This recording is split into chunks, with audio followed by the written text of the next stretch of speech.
extinguished. Oh. Baiju isn't in his shop. Oh, you're looking for Dr. Baiju. He's resting today, but he said to send any patients to the back room. So many medicines. Ah, okay. Thanks. We'll head on through.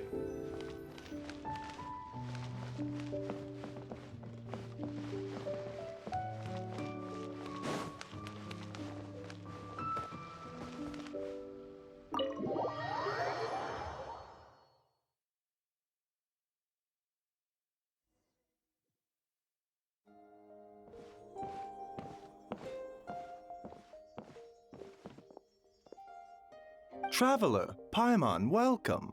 What can I do for you? It's the Traveler. He looks absolutely beat these days. He has these huge dark circles around his eyes, like he hasn't slept a wink. And he keeps spacing out. You have to call his name several times before he snaps out of it. What do you think it is? Is he sick?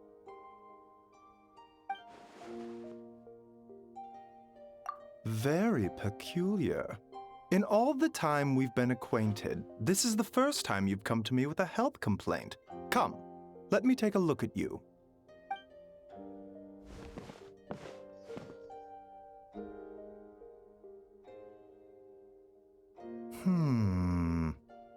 Okay, Paimon does not like that expression, Baiju. It's not serious, is it? Complexion is good, eyes are clear, breathing is steady, pulse is strong. Physically, you appear to be in good condition, Traveler. In theory, your energy level should reflect that. You should be feeling right as rain. Hence my concern. A clean bill of health is usually a good thing, but in this case, it likely means your situation is more complicated. Physical illnesses come with detectable symptoms that can be used to diagnose, medicate, and cure the condition. But afflictions of a non-physical nature, they fall outside a doctor's realm of expertise. Huh? What do you mean, non-physical nature? Curses, dark magic, it's hard to say. It could just as easily be a simple case of mental fatigue. Why don't you rest here for a bit? Whatever it is we're dealing with, clues to your condition are sure to reveal themselves in time. Once we know the root cause, we can administer the right treatment.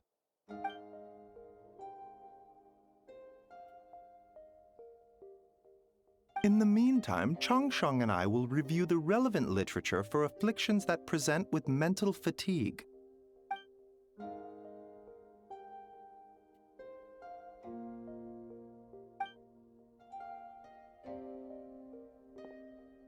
Oh, must be a rare condition if not even Baiju and Changsheng have seen it before. Well, all we can do is take their advice. You look like you're about to collapse anyway. Just get some rest. Paimon will be right here by your side. Fingers crossed you'll be all better when you wake up.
Traveler! Traveler! Rise and shine! Time to wake up!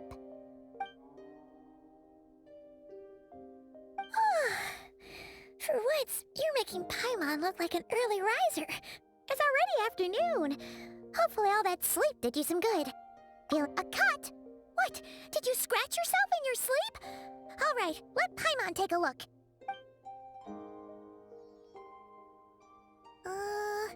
Nope, nothing there.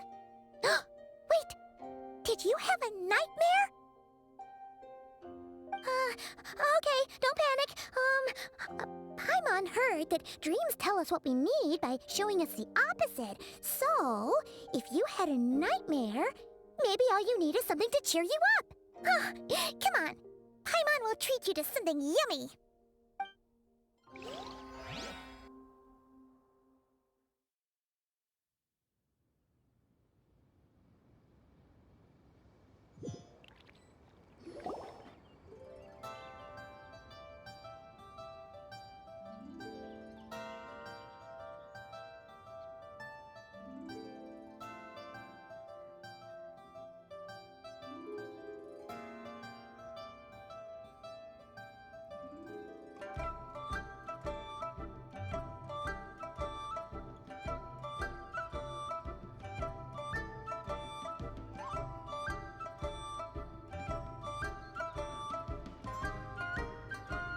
What?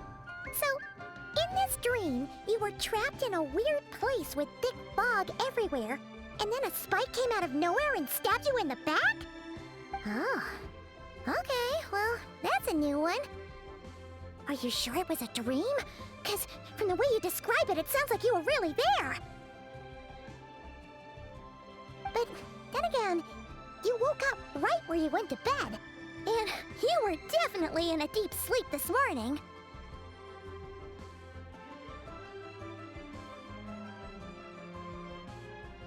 Then, it's decided.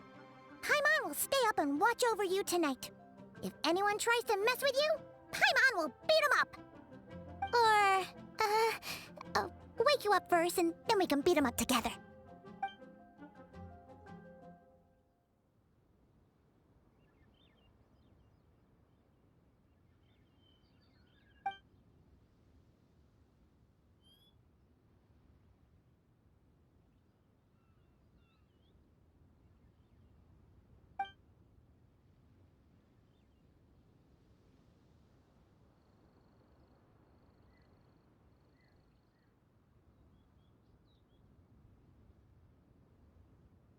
Something is missing.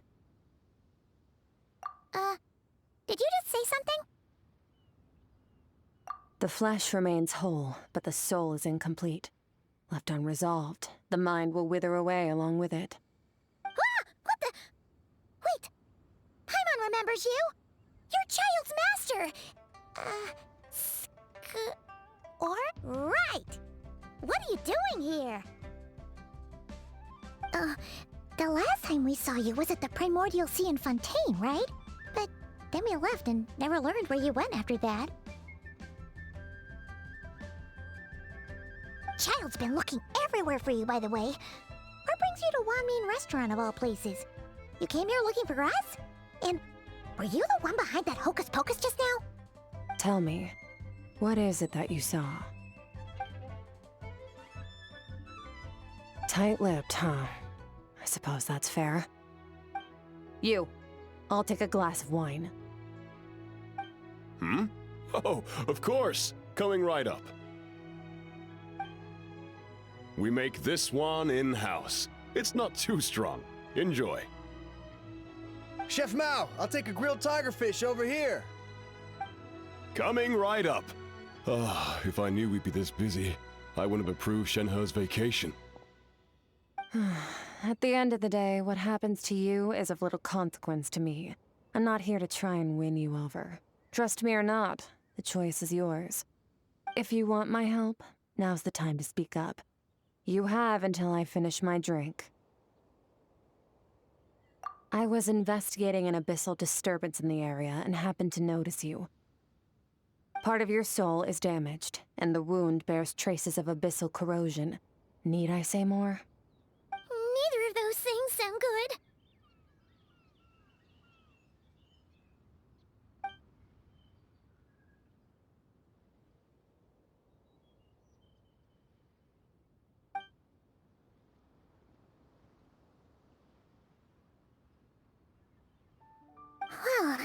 Should we trust her?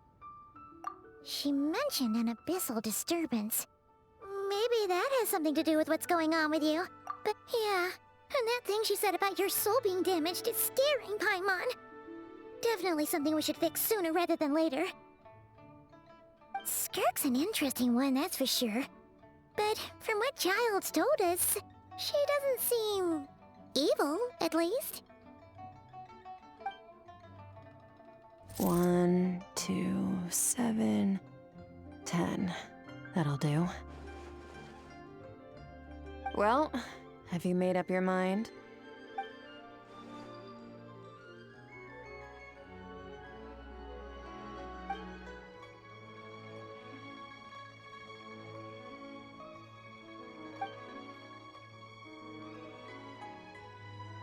So, that's all we know, Miss Skirk.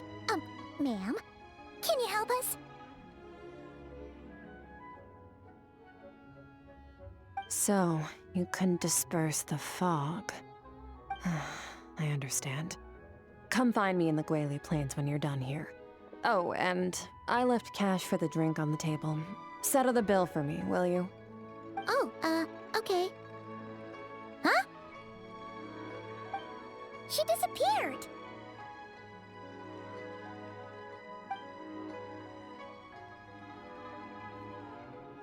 Wait, hold on. You overpaid. Here's your change. Oh, no. This includes the drink, so it should be the right amount. I didn't think you two ordered a drink. We didn't. It was that lady who came and sat with us, remember? You brought it out to her yourself. You sure? I could have sworn there were only 2 of you at that table. What? What'd you put in their dish, Chef Mao? Some kind of hallucinogenic mushroom? You got them seeing things. Seeing things? Wait, so neither of you noticed her? Young lady? About this tall? Wearing a purple dress? She ordered a glass of wine! Oh, now you mention it, that vaguely rings a bell. And it looks like I did open the wine jar, so it must have just slipped my mind. In any case, that settles your bill. Come again soon.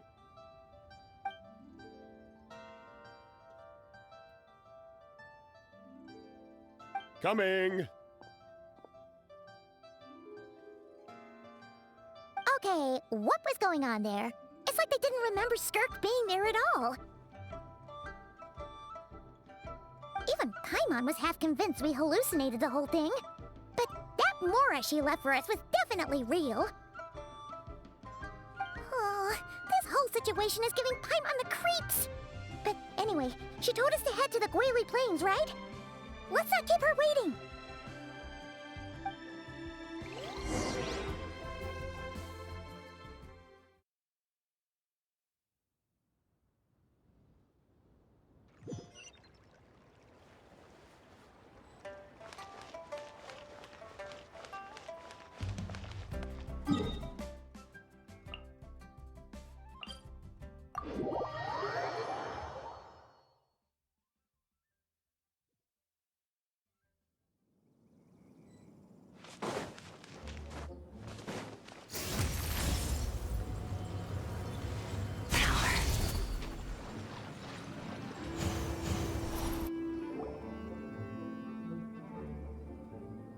Whoa, what are all these rift hounds doing here?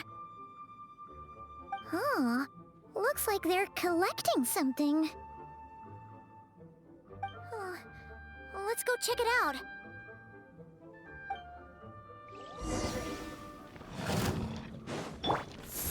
Don't be scared.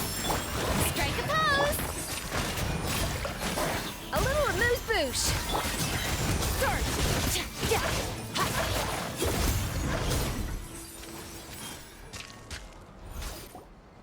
So, this is what they were collecting.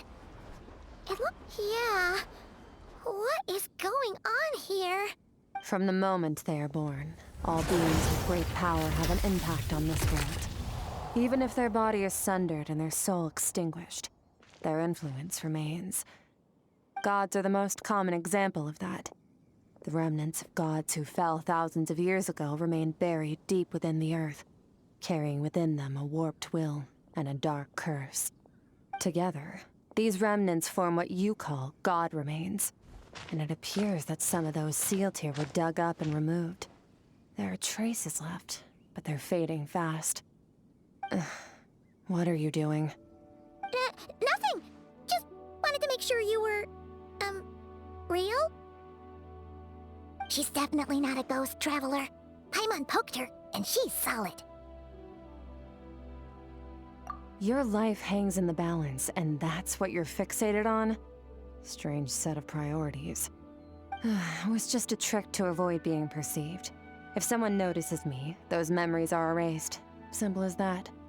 Unlike you, I have no desire to establish a connection with the world.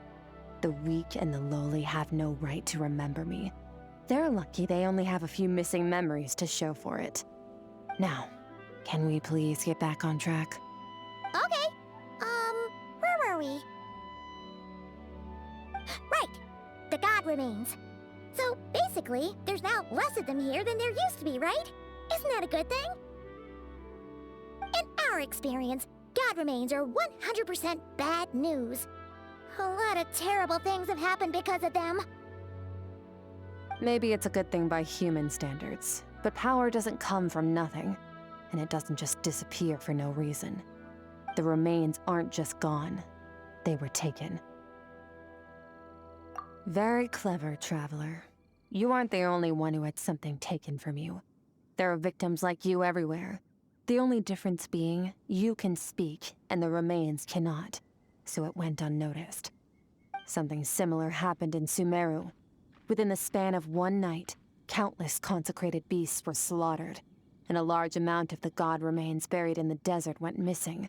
Of course, god remains are just one of the targets. The culprit is chipping away at sources of power all over this world, including the Stella Fortuna above. Wait, you mean the stars? Mm-hmm. 42 of them have died out in the past few months alone. In Conria, people believed that powerful individuals have corresponding Stella Fortuna. Even should that individual fall, their Stella Fortuna would not disappear, but gradually evolve into a new constellation. Yet now, stars are disappearing from the skies entirely, and it's not hard to deduce what's happening to the power they contain. Something has been leeching power from this world like a parasite steals nutrients from a host. And now, it's no longer satisfied with the remains of the dead.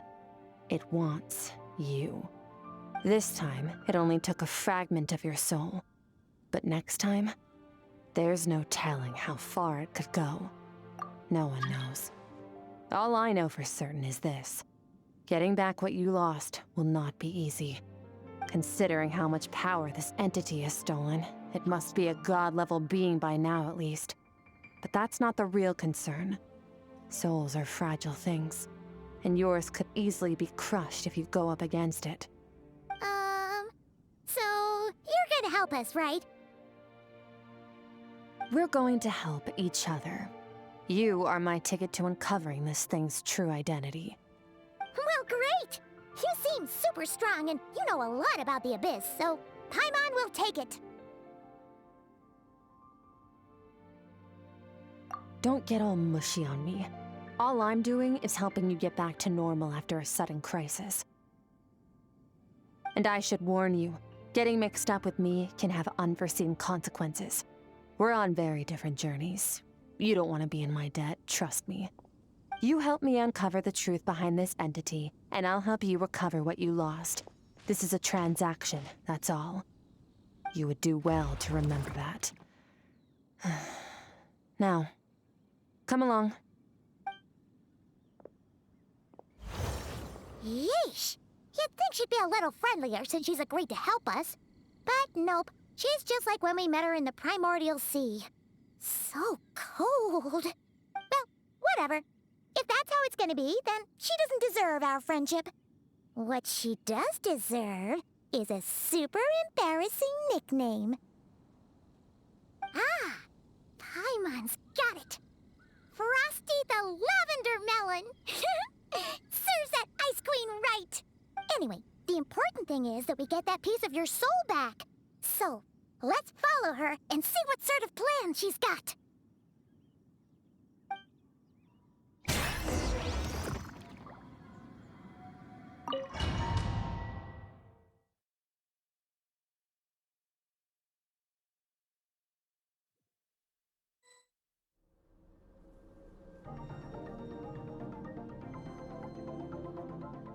Whoa! This place is way bigger than Paimon expected. This is where I live. I suppose it's the closest thing I have to a home here. It is. I brought you here because time flows differently in this place. I don't know how much Ajax has told you, but when he fell into this space, I mentored him for 3 months. In that time, only 3 days passed in the outside world. Ajax? Oh, right! That's Child's real name! Yeah, Paimon remembers him mentioning something like that. So, a month here is equivalent to 1 day in the outside world? That should mean we're safe from that power-hungry soul snatcher for now, right? Yes, well, I didn't bring you here just to show you around. In the outside world, the Traveler could be attacked at any moment. But coming here has bought us quite a bit of time. Now, we just need to figure out how to investigate that place you saw. The one full of fog.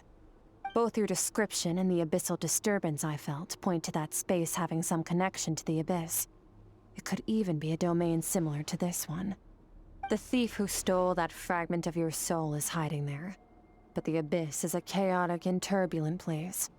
If we want to pinpoint their location, we need to see what that space looks like without the fog. Abyssal power can grant a special form of sight. Have you ever wielded abyssal power before? Okay.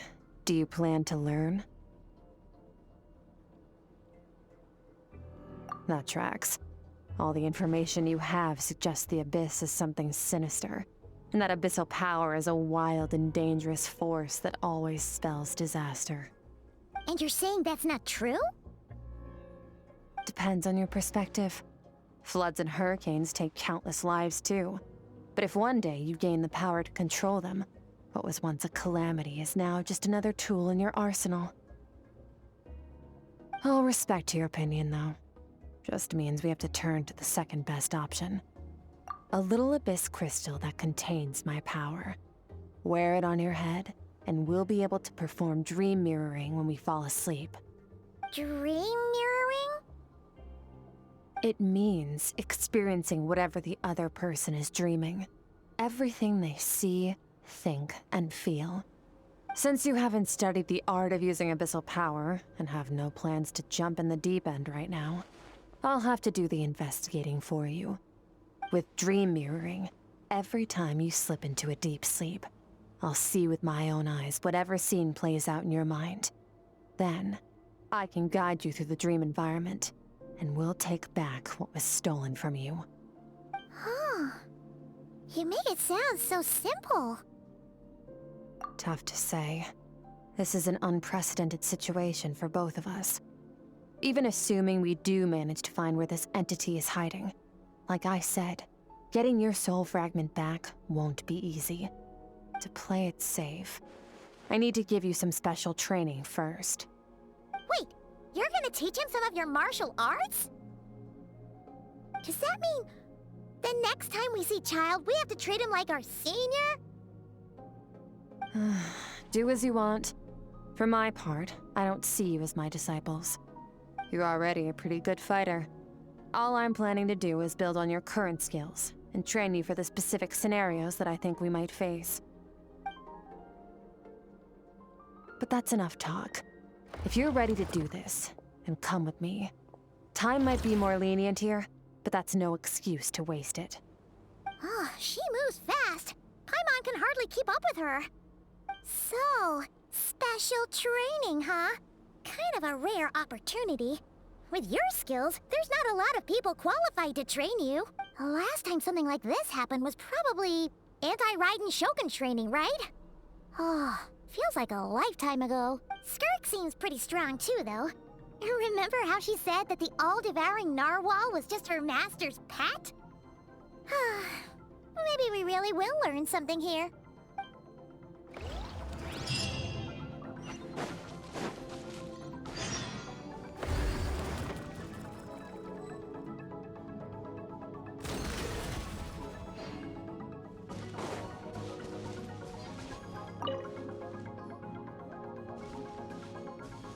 Ready? Bring it! Your training will be split into 3 stages. Testing your blade work, elemental abilities, and reasoning skills. We'll start with blade work. You're no rookie in this area, so I won't bore you with the basics. During your long journey, you've no doubt sparred with a lot of talented sword fighters. Consciously or not, you will have picked up all kinds of techniques from them. You bet! There's Kaya, Master Jean, Kuching. Oh, and Kazuha, Ayaka. Yeah, we've met sword masters like you in every nation we've been through. You sparred with a bunch of them too, right?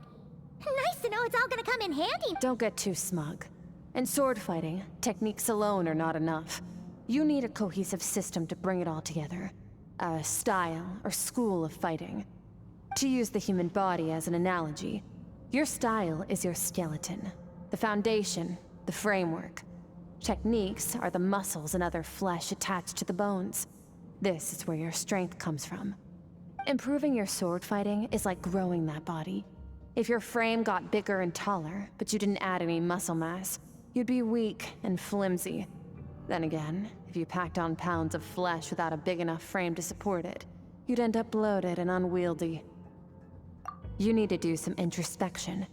Take a good, hard look at your past experiences and figure out which parts of what you've learned are just techniques, and which parts can be used to form your own system of blade work. Only then will you get the full utility out of all your thoughts and observations along the way. Only then will every strike you deliver make perfect sense. Wait, is that it? Paimon thought you were gonna teach him some cool new moves. Like when you went swoosh and opened a tunnel to another place. One day, you'll reach a new level of power where you realize that even that's as basic a trick as any other. But right now, our sword styles are so wildly different that teaching you mere techniques is pointless. There are no shortcuts in the pursuit of power. Failure is your best teacher, and rigor is your coursework. That's all I have to say. Time to make a start. Train until you're satisfied with your... Now focus. Destroy the crystal columns as swiftly as you can.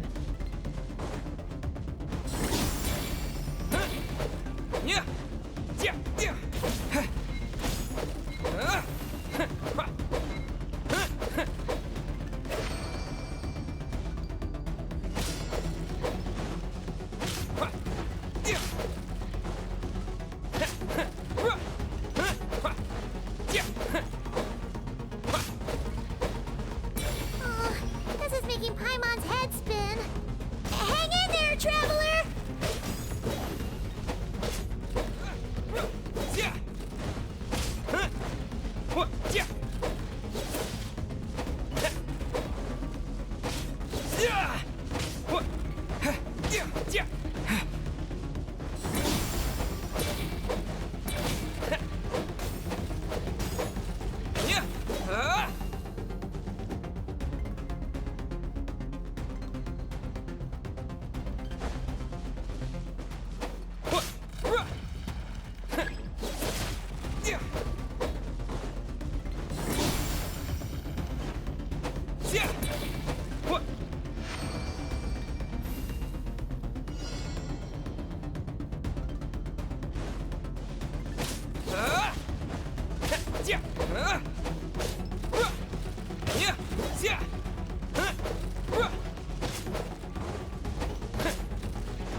Stay calm. Use your head. You have to keep it together.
will be frozen in time.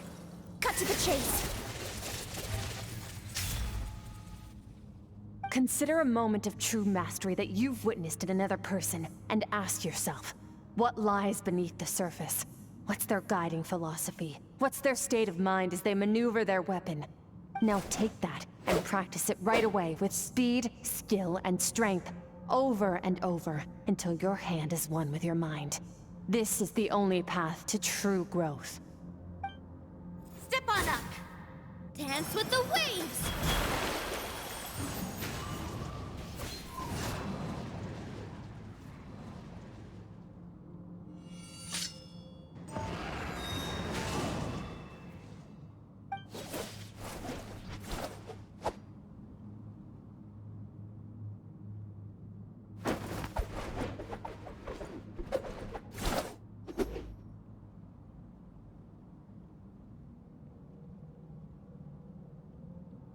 If you start to tire, empty your mind, but do not stop.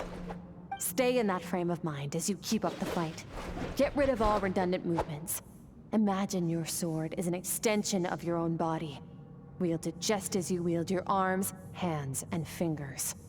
'Twas on a deserted, moonlit night that the hero approached the vile dragon's limpid lair. Ring cutter! Feathers fleeting wet, the white heron treads water, a sight without flaw. Master of Inazuma Kamisato art Tachijutsu.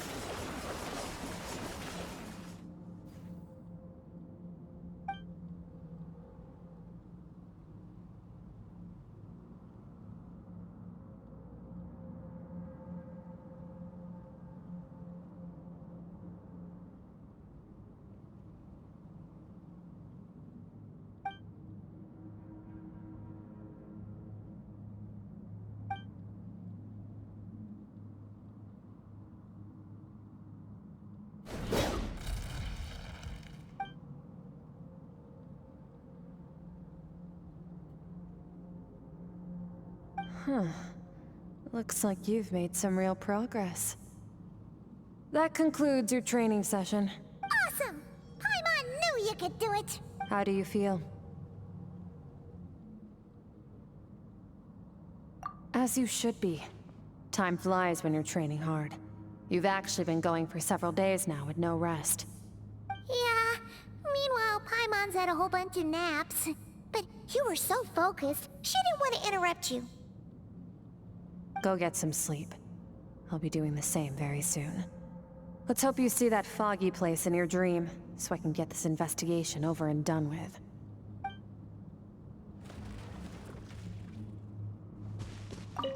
Sometimes, you have to practice a single movement 1,000,000, maybe 10,000,000 times, before the breakthrough moment comes. Nothing in the outside world can help you in this process. The most important thing is to remain patient.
Skirk, why are you skipping classes again? We've talked about this.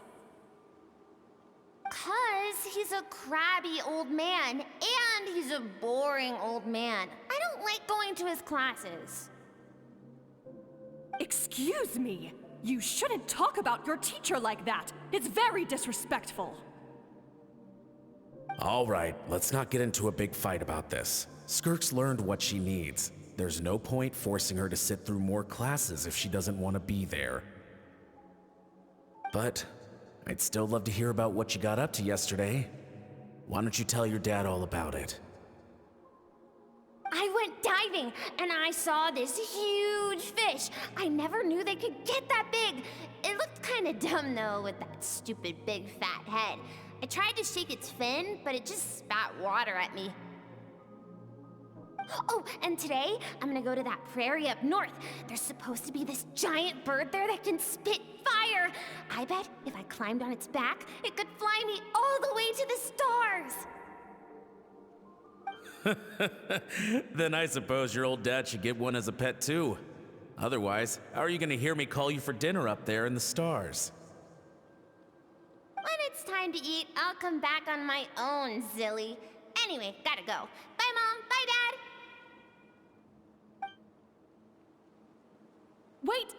Put on a coat at least. You'll catch a cold. I'm talking to you, young lady. You spoil that child, you know. Ever since that merchant ship arrived, she practically lives outside. Always going on about exploring the beyond one day, whatever that means. Ah, let the kid do what makes her happy. Besides, we both know you're all bark and no bite. Come on, our little adventurer is gonna be hungry when she gets back. Let's get started on dinner.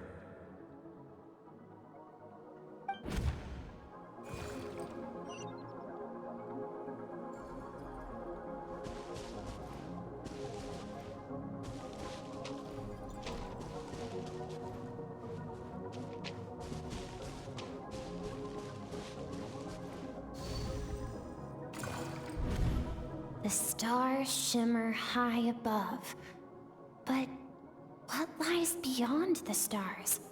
Mountains as far as the eye can see?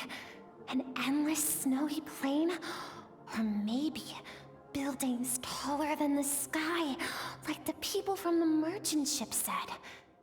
I can't be the only one asking these questions. The universe is fascinating. If only I could meet some other people like me. We could set sail together and explore every corner of the world. I'm sick of being a kid. There's so many amazing things out there, and I'm ready to see them all. But for now, I'm starving. Better get back.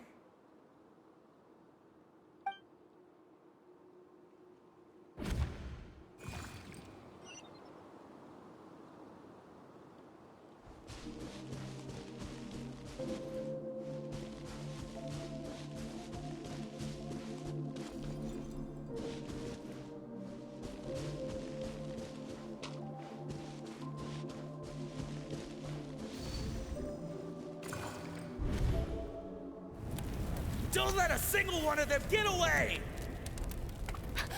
No, please, spare the children! Stay back! They're coming! Run! Help! Eliminate the threat. Take them down! Don't be scared. This way! We'll never make it! Fire. There's fire everywhere. What happened? I told you we shouldn't have trusted these outsiders!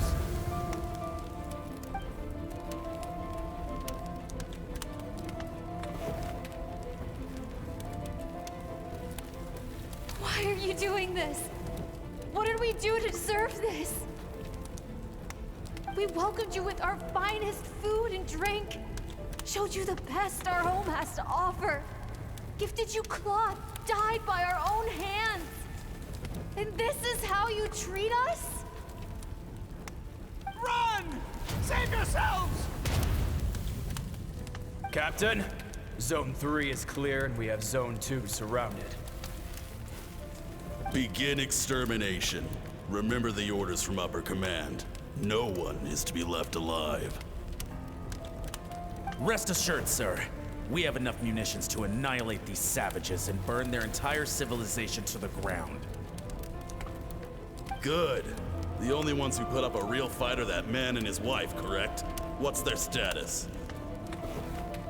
We shot the man in the ankles and the wife broke her wrist attempting to fight back. They won't be doing much more fighting. They're holed up in their home for now, but they won't last long. To prevent them from making some kind of last stand, we're planning to clear out the other zones first so we can send a bigger squadron to surround them. Well, well.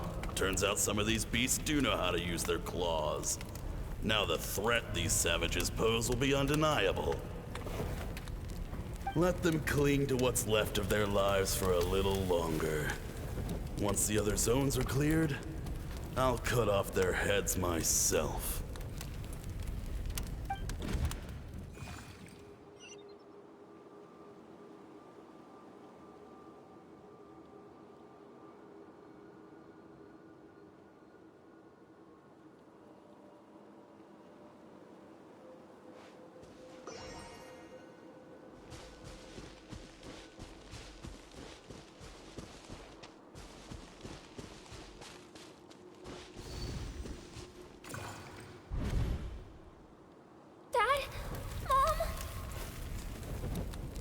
Skirk, you're all right? Thank heavens. I'm so happy to see you, sweet girl. But you need to go. It isn't safe here. They'll be back any second. What happened? You're bleeding a lot. Dad? Mom?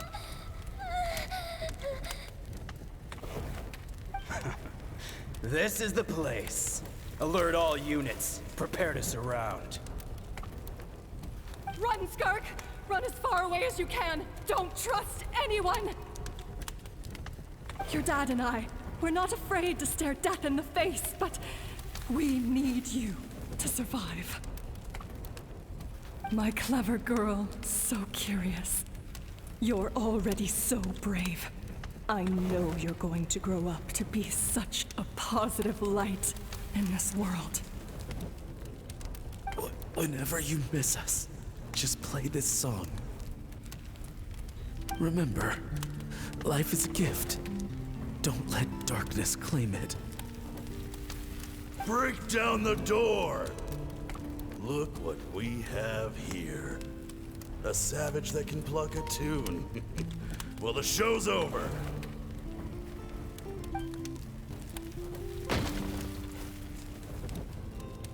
You! Stop singing! Shut it! I said shut it or I'll make you! Fine. Have it your way!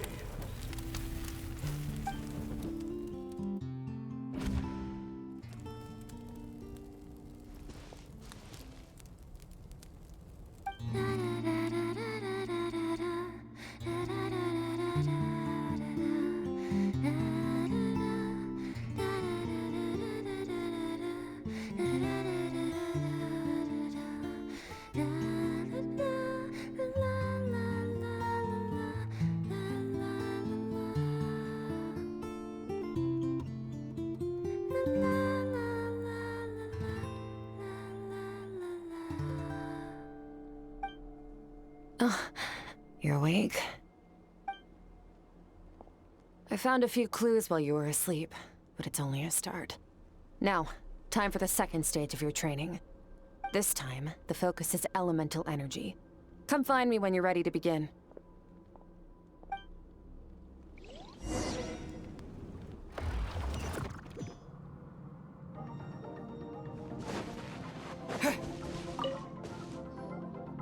Man, staying in the abyss feels so surreal, don't you think? No day and no night. It's like time hardly exists. If we weren't careful to keep track, it feels like we'd have no idea how long we've even been here. Well, except for the fact that Paimon still gets hungry like clockwork. You go do your training. Paimon's gonna grab a bite.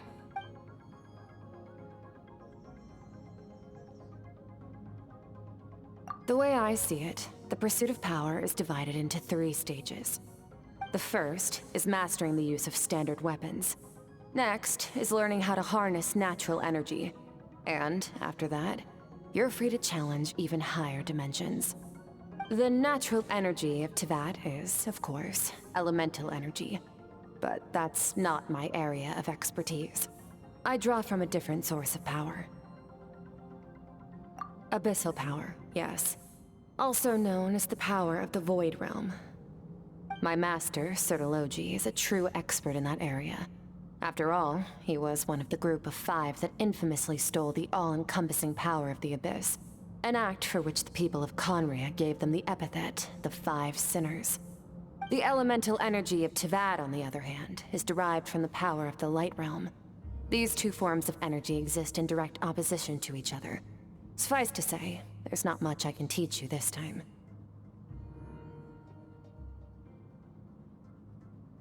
A keen observation, traveler. Call it respecting local norms. The Abyss stands in direct conflict with the will of this world. So, to make my life easier, I disguise my power to make it appear cryo-like in nature. It's a technique I learned from some Conrian ruins, known as the 7 Shifting Serpent. If you ever change your mind about delving into abyssal power, I can teach it to you.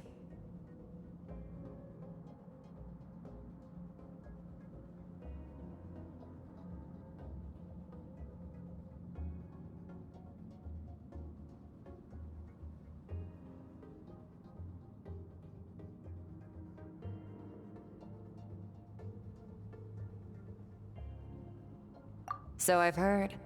You seem to have a knack for removing abyssal power.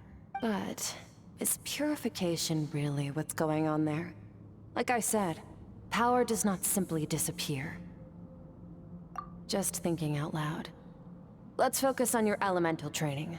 That's what's gonna help us if the situation gets tricky.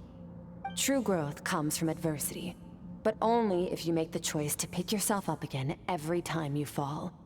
So, it's time to push yourself to the limit, and then keep pushing. This is the only way to advance at pace. Use the power of Animo to clear the field as fast as you can.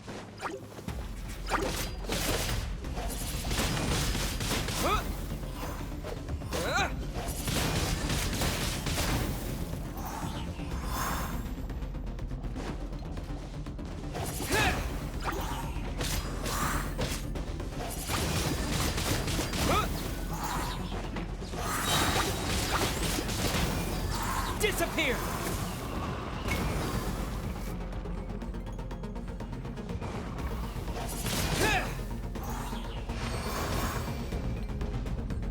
Observe your surroundings. Look for things you can use to tilt the scales of success in your favor.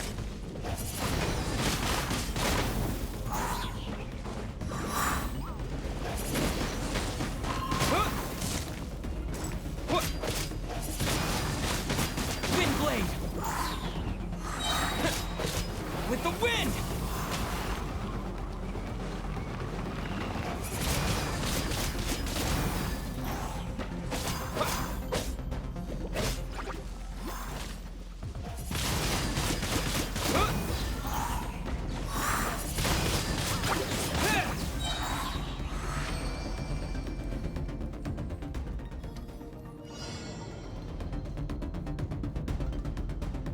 Use the power of Hydro to destroy the spikes.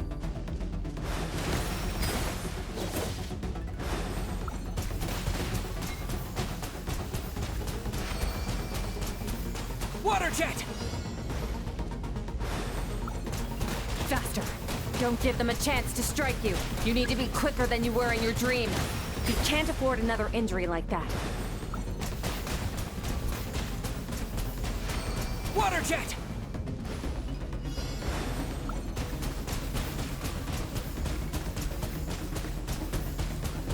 Water jet!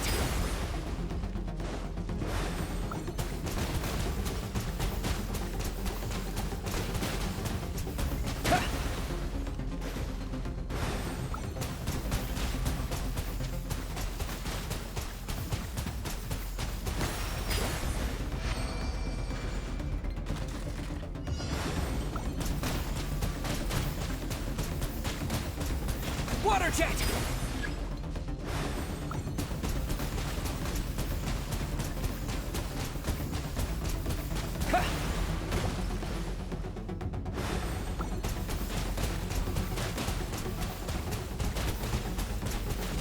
Go! Water jet!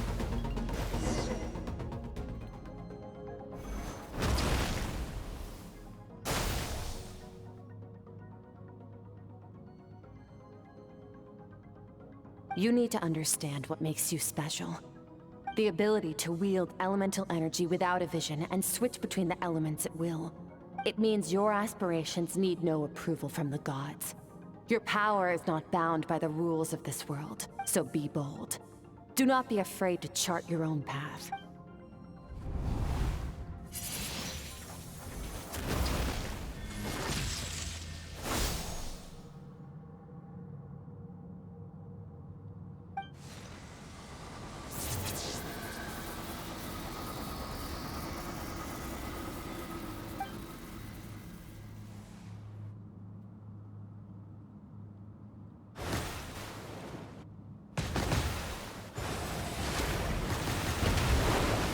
Very good. It seems you've reached a deeper level of connection with the element, long enough for you to lose yourself in your training, which is a good sign. Relentless practice with the elements has drained all your strength, but it's also what allowed you to make progress. Get some rest. When you wake up, we'll proceed to the final stage of your training.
What is the secret to power? Longing, hatred, self-preservation. No, it is fear. The fear of losing those you love. The fear of watching your home burn. Fear of loneliness. Fear of death. Fear is the source of evolution. It forces humanity to adapt to their environment and overcome hardship. It is in the process of prevailing over our fears that we surpassed first ourselves and then the rest of the world. That fear is now part of you. It calls on you to evolve. And it is time to answer.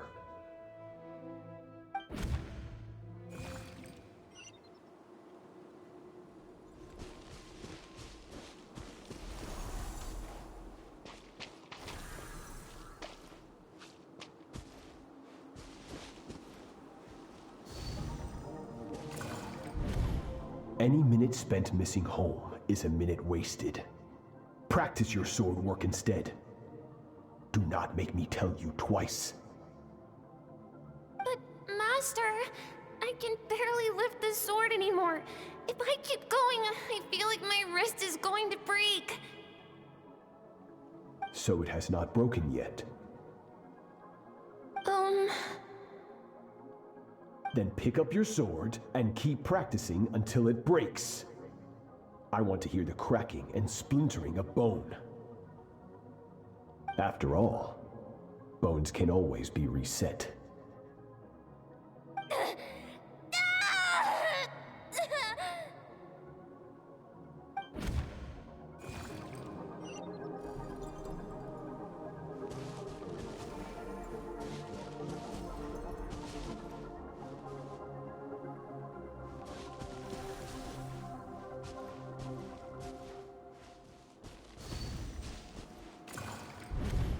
Good skirk. Once again, you survived. How do you feel? Cold. In pain. These are signs that you are adapting to the abyss. Each time the flesh is torn and the spirit crushed, each time you claw back from the brink of death, you become stronger. I now understand why these people sought to destroy your homeland. Your potential goes beyond even what I could have anticipated.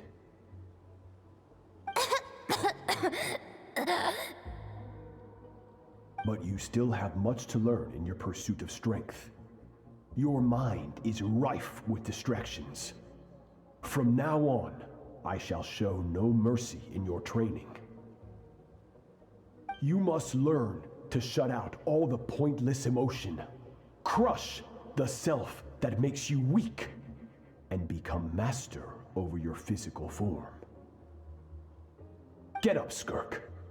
Wipe the blood off your face. Cut away the rotten parts of your flesh, and mend what is broken. Then take up your sword.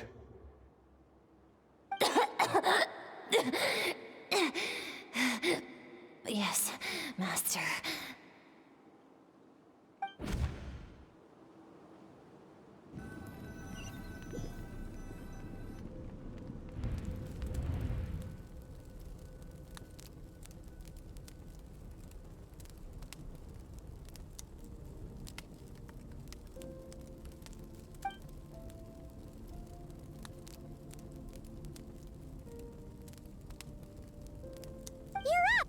Hopefully you got some good rest. Skirk said to tell you that she's ready to start the final stage of your training whenever you are. So, want to head over now? Or did you want to wait a little?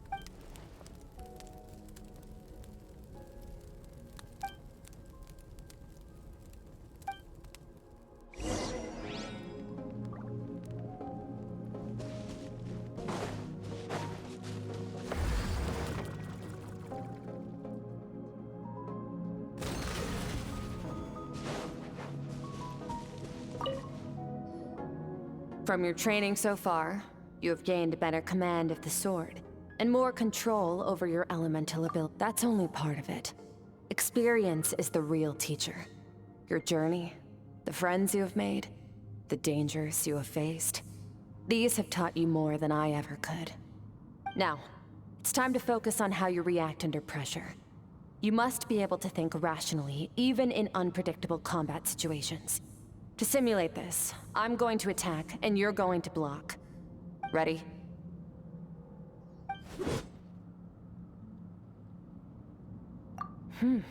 Not bad. That defensive stance looks near unbreakable. Just like your sister. That reminds me. You still don't know what happened to her, do you?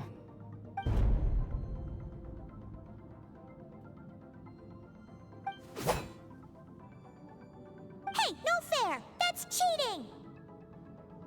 You think every opponent has the same moral code as you? You can denounce their deplorable methods all you want, but only if you live to tell the tale. The dead don't get to complain. Strong emotions will always arise in combat. Anxiety, anger, fear. But a true warrior is never at their whim. Oh, how amusing. Almost sounds like you think you know me. But you don't. You can choose your own path. We are not the same. Let's begin.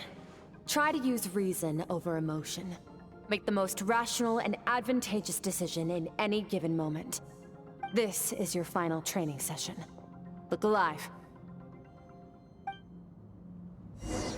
Same drill as before, but this time I'm going to interfere. Hold your focus.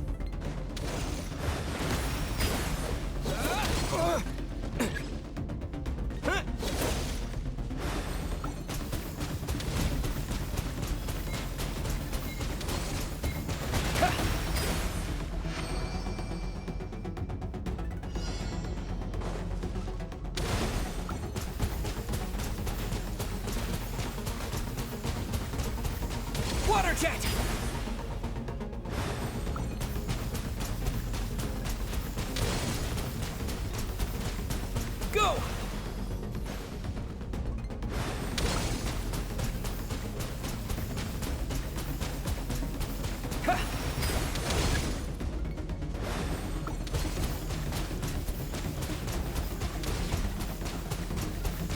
Water jet!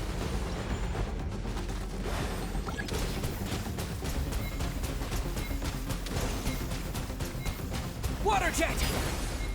Yeah.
Go!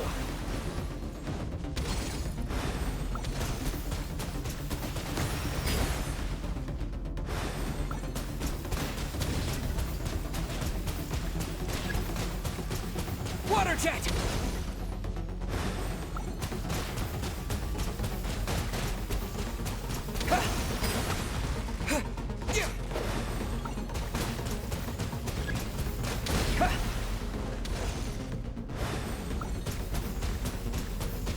Water jet!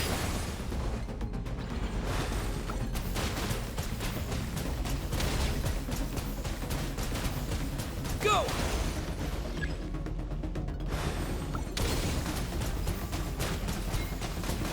Not bad. Better than I expected.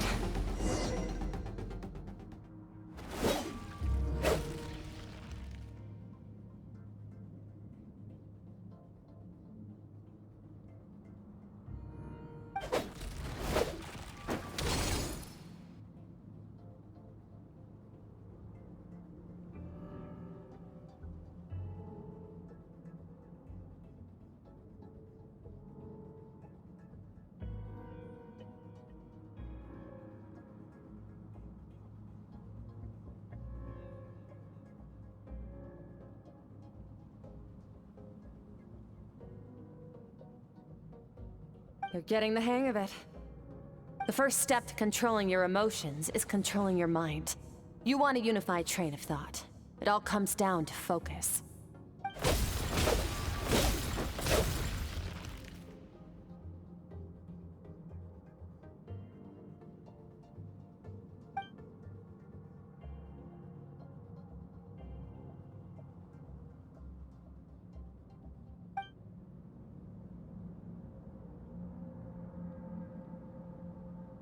Your mind is rife with distractions.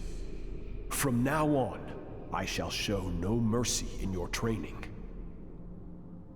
You must learn to shut out all the pointless emotion.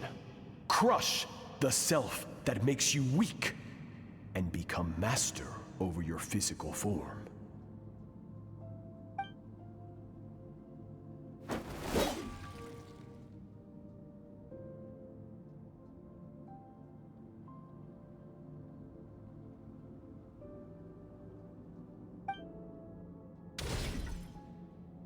Stop.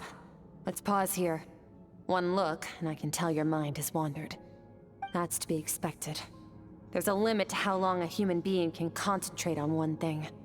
Staying calm and focused sounds simple in theory, but in practice, it's more demanding than sword work or elemental abilities.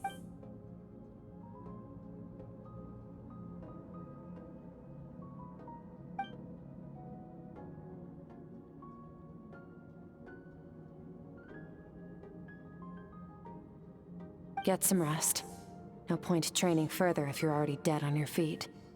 Like I said at the beginning, the only goal of this training is for you to reach a point that you're satisfied with. You managed to push past your limits, which is a good start. You can be proud of that, and sleep well knowing that you've earned it.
Skirk is amazing. She faced down that terrifying giant and cut its head clean off. Oh, she got hurt though, didn't she? I heard it was pretty bad. Yeah, well, that's a given. But the moment she was on the mend, she got right back to practicing her sword work. I heard Master suffered a grave injury once too. Lost an arm and a leg and still came back stronger than ever. Skirk's becoming more like him by the day. Incredible! I wonder if I'll ever reach their level. They're always so resolute, so unshakable.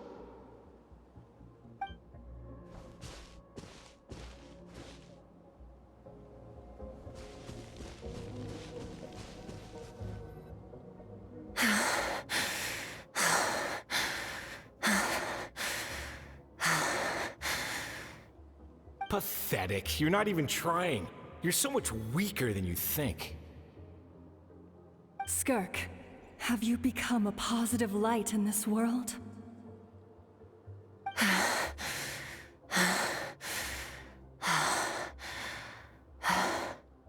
Do you even remember how many of us perished in that fire? How many bodies were left to rot on the scorched earth? Yet you alone live on.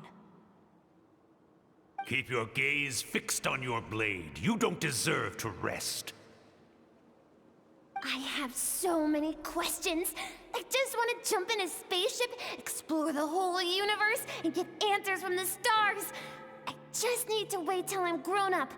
Then, I can do anything. Now, you must bid farewell to who you were in the past, and become someone stronger. Run, Skirk, run! Only death awaits us here. Keep running, and don't ever look back.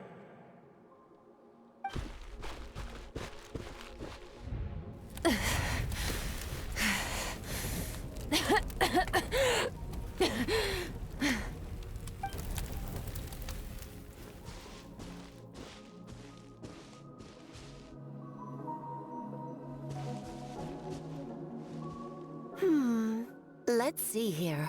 First things first, you need a new identity. Going around telling people you're from somewhere beyond the stars won't do, now will it?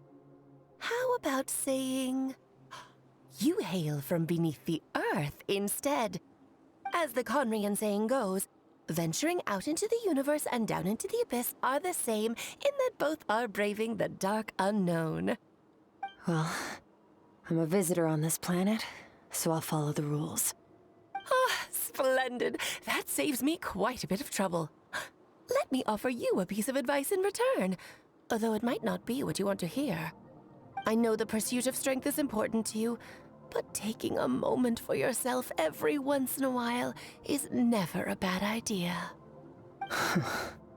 Ignore her existence for too long, and there will come a day when you can no longer hear her voice.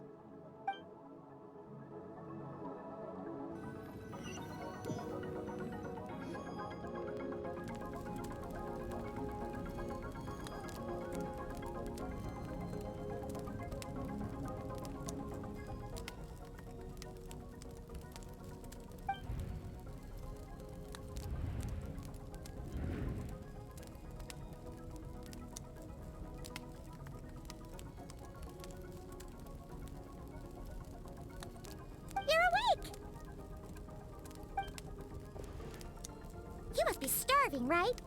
Ta-da! A barbecue feast just for you! Of course you are! That's why Skirk and Paimon got this all ready for you. Dig in! Before it gets cold. Ah, well, if you're around someone long enough, it's bound to happen. Plus, Skirk can cook. So, Paimon decided she can forget the whole Ice Queen thing. Paimon's not one to hold a grudge. Here's an idea. Let's save the chit-chat until after the meal.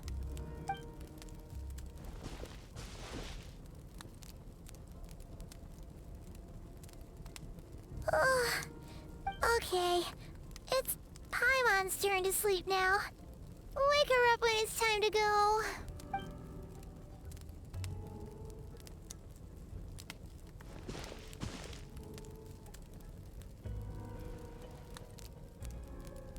I have good news. First, your training is complete. You have what it takes to wield immense power. Now it's just a matter of putting it into practice. Continue to learn from your journey and hone your skills against formidable opponents. Second, I've located the culprit we've been searching for. Next, we just need to retrieve the missing part of your soul, and our business will be concluded.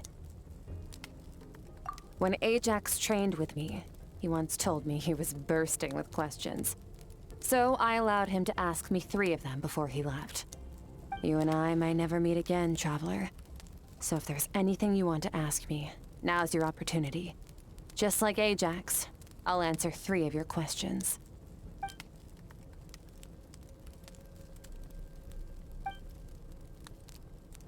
Okay, not the angle I was expecting. What makes you ask that?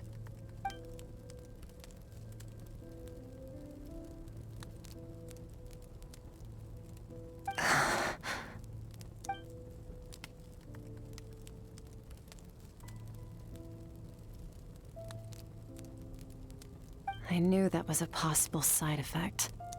Closed off my mind to you for that exact reason. Even with the dream mirroring, you should have seen nothing but endless darkness.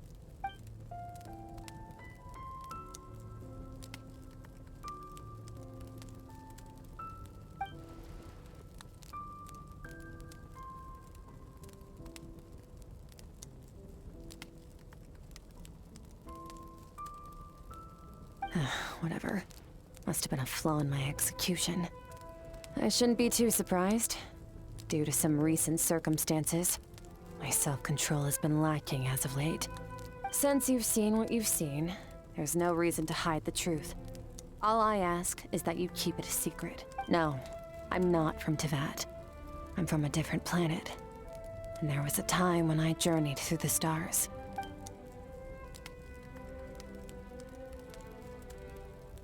No, we're different in that respect.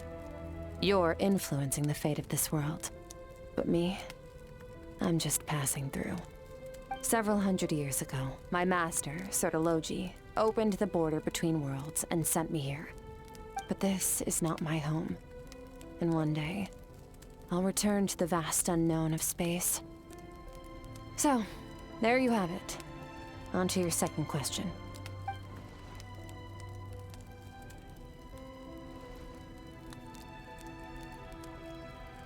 To become stronger. For certain reasons, I need to bridge the power gap between me and my master as quickly as possible. But first, I need to understand the source of his strength. To do that, I need to follow in his footsteps. Walk the path he once walked. And somewhere along the way, I'll find out how to defeat him. That is my sole focus and purpose. Okay. You have one question remaining.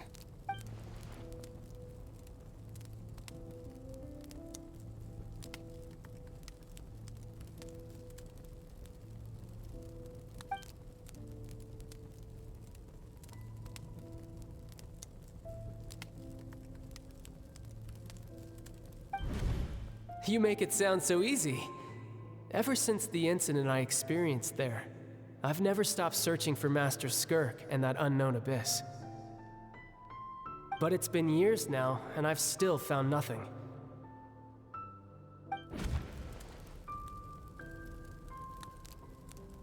Well, your last question?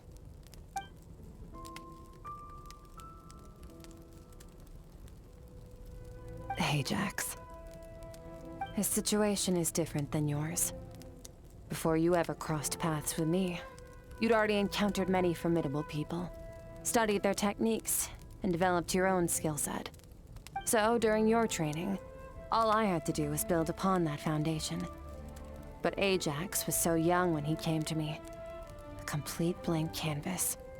Children can't help but imitate their role models. In the long run, that would only hinder his growth. Once Ajax has enough strength in his own right, I will allow us to meet again. Until then, let that motivate him to reach his full potential.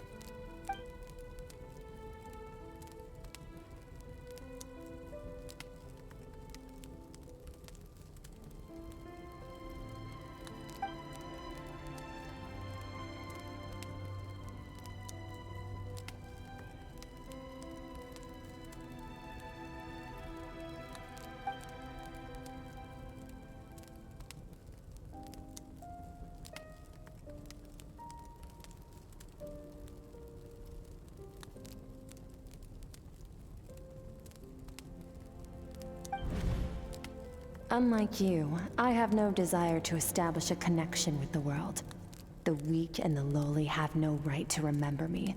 They're lucky they only have a few missing memories to show for.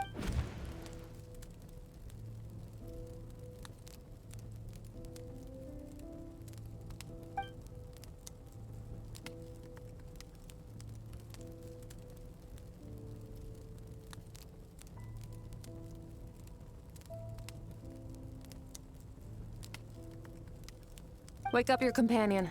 It's time to go. Oh, and everything I just told you, best keep it a secret from her as well.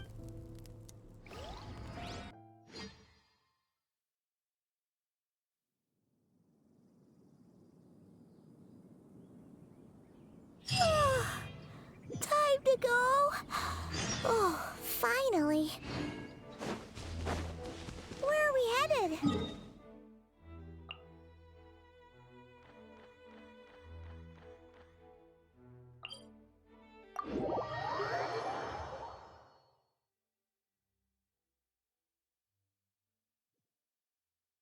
Just follow me. I'll open an abyssal rift close to the culprit's location. It will take us to where he's hiding.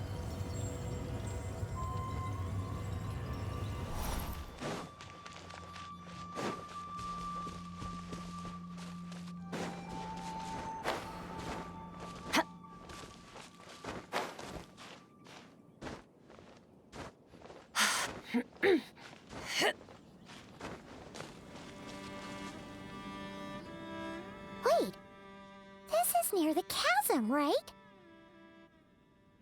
Yes. If we enter from here, we'll be able to reach that place from your dream. You have some experience with abyssal domains by now, but still, this is someone else's territory. Best to proceed with caution. Don't worry, Paimon's an expert at hiding behind other people for safety. Oh, but, that means you need to stay safe, traveler. All right. Remember your training. Time to put it to use.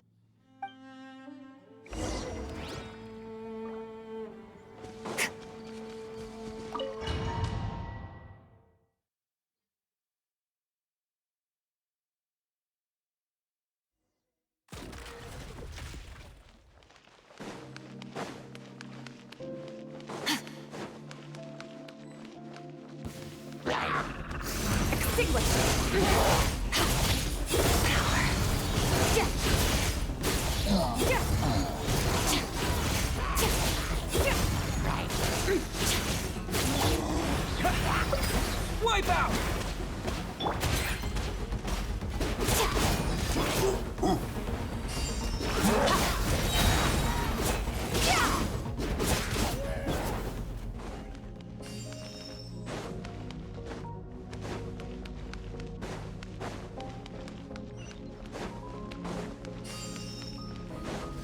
Whoa!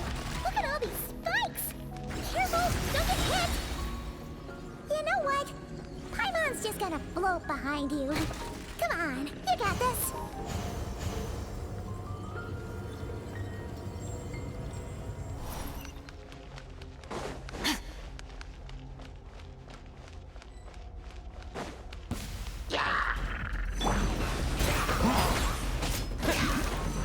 Go!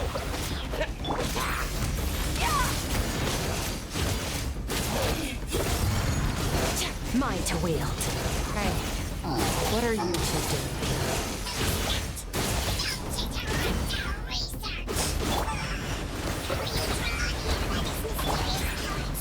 Dusty, like an abandoned house.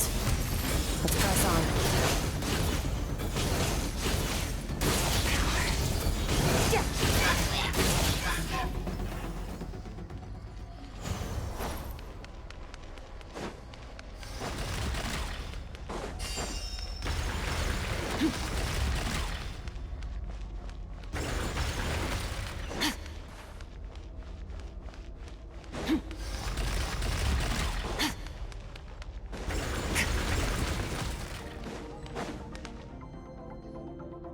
Oh, looks like this is a dead end.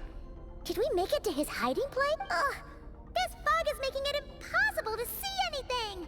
This should be the place where you were attacked, Traveler. The missing part of your soul should be nearby.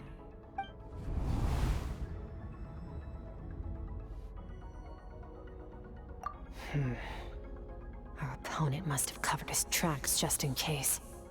Otherwise, you should have sensed it much more strongly. Hold on! Look! The spikes are back! Stay calm. Let's hold back a little.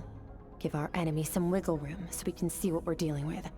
If you're too reckless, we might be playing right into his hands. Our enemy took part of your soul for a reason. It's likely he integrated it into his attack somehow. If we're smart about this, we can track it down.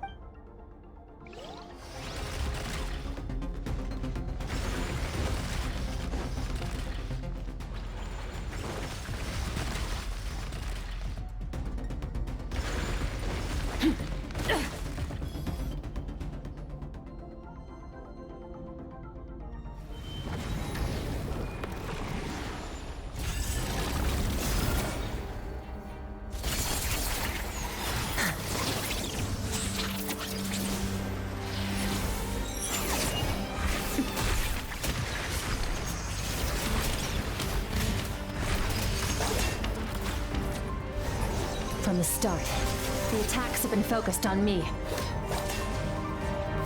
Trying to break through my defenses? I see.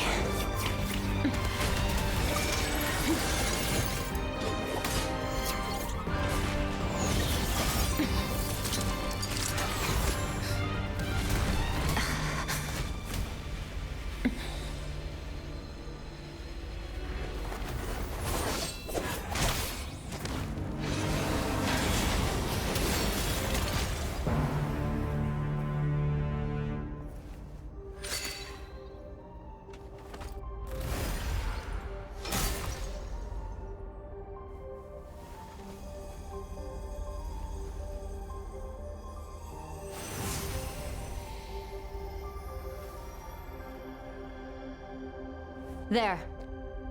I got it back. Traveler! Skirk! What happened? It looked like Skirk just got... In the Guili Plains, you asked me why this enemy chose you as his target. Now, the answer is clear.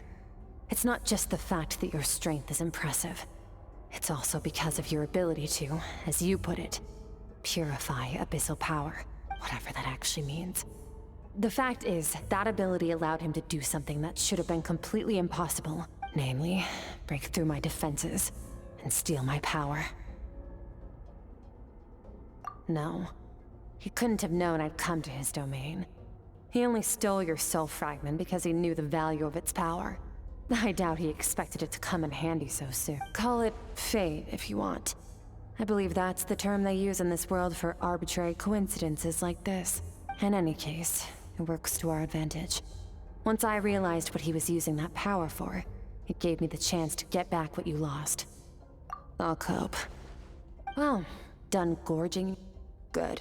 Time to answer some questions. How did you get the power of the all-devouring narwhal?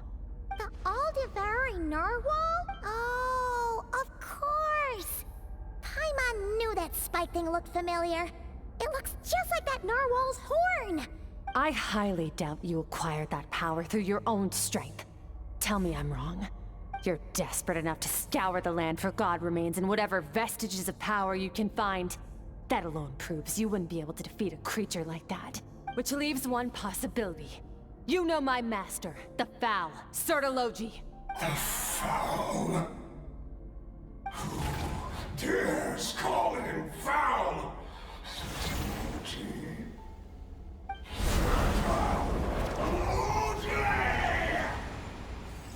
What's wrong? Bit off more power than you can chew? You're struggling to hold a basic conversation. Just a little longer. I'm still... Look! It's back! Those obsessed with power will let it devour them before abandoning their pursuit. Keep calm and use reason to decide the best course of action.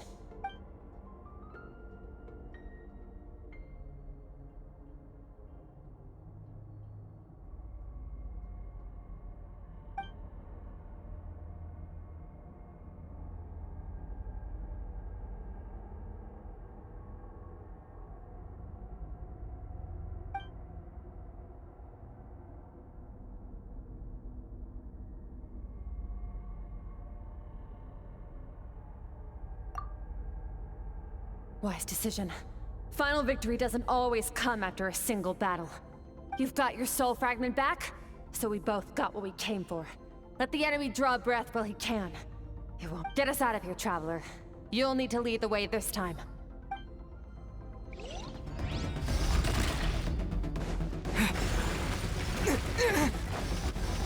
Skirk, is your shoulder gonna be okay?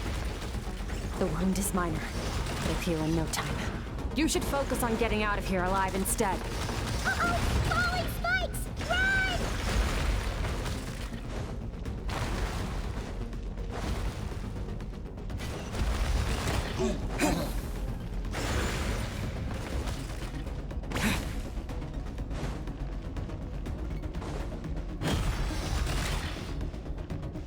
Watch out! Looks like this place is about to collapse!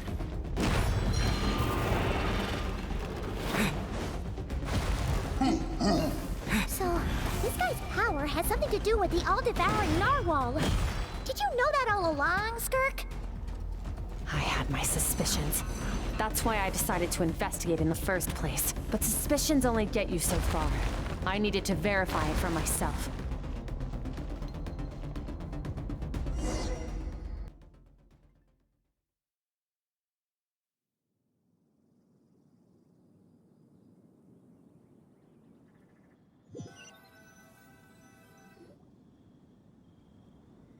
Phew. Oh, we should be safe here, right? I no longer sense his presence. Can't have followed us out of that abyssal domain. Weaklings like him will find that my power is not so easily controlled. He won't be leaving that place until he's managed to digest it. You seem surprised. I suppose that's fair. You've seen but a fraction of what that whale is capable of. That gaping maw could swallow a planet whole. It's called the all-devouring narwhal for a reason. Devouring is what it does best. It can extract power from anything, dead or alive. as long as it manages to make physical contact. Yeah. When we had our run-in with that thing, Neverlet mentioned that it has an instinct to devour. Your dragon friend recognized the nature of its abilities and used the power of Hydro to protect you. That worked because it was in a satiated state, so it was somewhat less aggressive than usual. It's a different story when it has no more power to feed off of. That's when its true voracious nature kicks in. It could devour everything on the planet in that state, which is why I cast it into that void space. But I hadn't counted on there being anyone left on this planet capable of wielding its power. To me, that says he must have encountered the whale a long time ago. Meaning, he must have known my master. Exactly. It told me everything I needed to know. Hence why I said we both got what we came for. And I believe that brings our transaction to an end. Now that you're whole again, you can get back to your own journey. I'll handle the rest of this situation myself. No way! We can't leave now! Something was stolen from you because of us! We have to help you get it back! This isn't my first taste of failure or losing power. When you fall, you get back up again and become stronger. That's how it is. But what if that monster finds you before you're all better? Plus, how are you gonna get home? It's not like you can just go swoosh and open a door to the abyss again. Not without your full strength. So, sticking with us for the time being doesn't sound so bad, does it?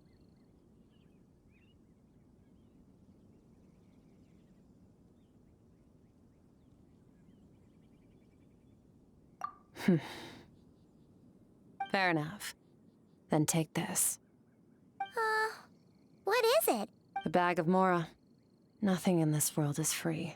I know that much. I'll leave the planning to you. Hurry up and decide where to go. We shouldn't linger. We should take Skirk somewhere she can rest. But where?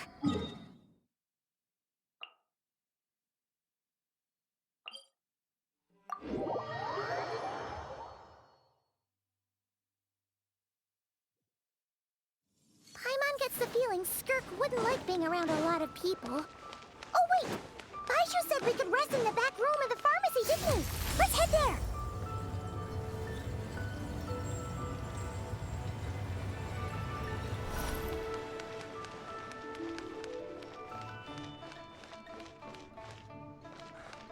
I can't read what this says.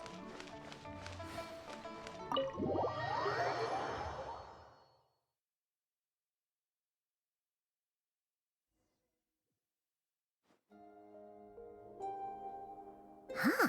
This bag from Skirk has a ton of Mora in it. Does she have a job or something? Wait, no. After what we saw at Wamin Restaurant, that seems impossible. Can you imagine? It would go something like, I'll be collecting my paycheck now, boss.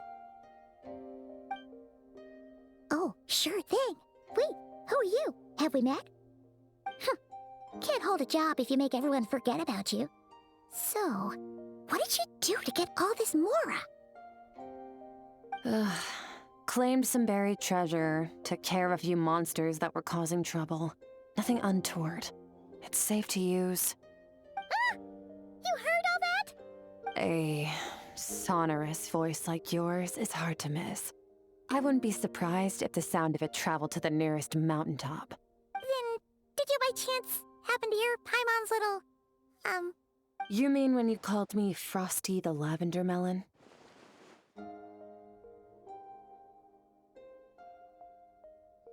No, sorry. Paimon totally misspoke just now. She didn't say that at all. It was, a Paimon lookalike. Yeah, she's a piece of work, that one. Always impersonating Paimon and giving people weird nicknames. Okay, fine.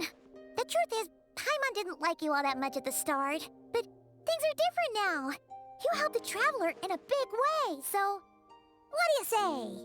Friends? I noticed there was only one bed. Go ahead and get some rest. Wait, what about you? I don't get tired, and I don't need rest. I'm going to practice my sword work. That should help me regain some strength. But your shoulder... Hey, don't just leave! Whatever. Let her tire herself out. She'll come back eventually. Let's get some sleep, Traveler. That comfy bed is calling, Paima.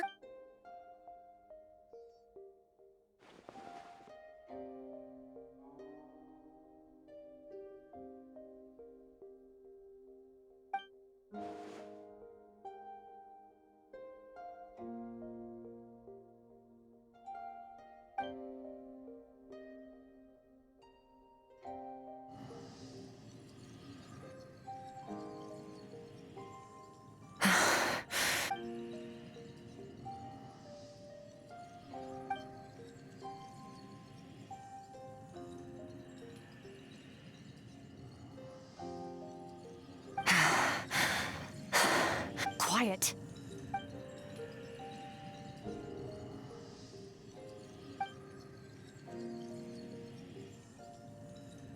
Do you even remember how many of us perished in that fire? How many bodies were left to rot on the scorched earth? Yet you alone live on. Keep your gaze fixed on your blade. You don't deserve to rest. Run, Skirk. Run! Only death awaits us here. Keep running, and don't ever look back.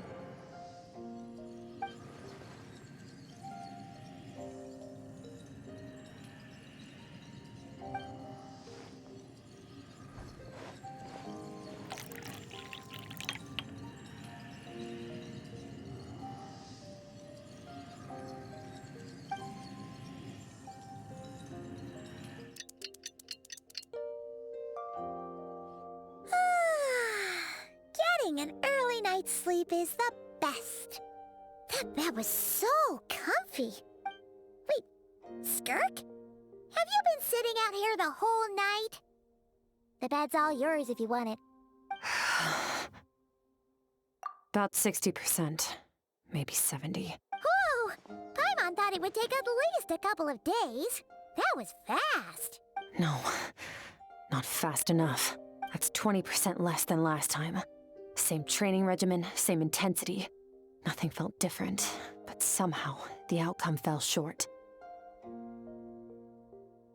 No, I think the problem's with me. I need to meditate for the next 2 days.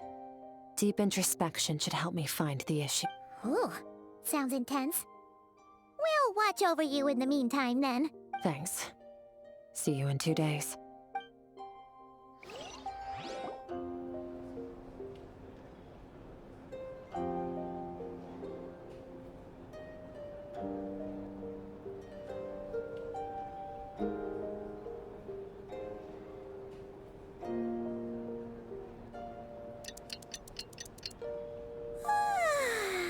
Skirk is still meditating, huh? It's been 2 days already. Shouldn't she be awake by now? Paimon can't think of anything we can do to help. Oh, wait! Breakfast! That's it! Paimon will go get breakfast! Skirk is gonna be starving when she wakes up. Be right back.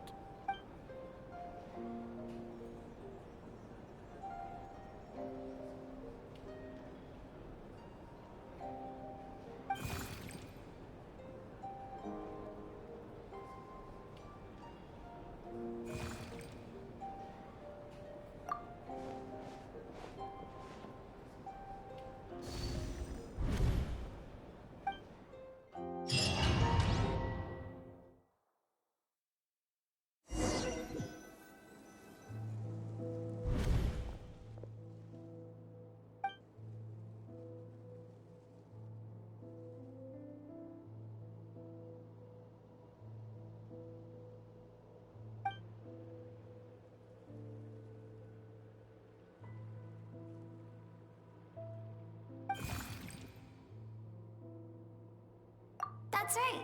This is Skirk's inner world. Think of it as the threshold between the soul and dreams. This isn't your first time here, but what you remember is probably a space covered in darkness.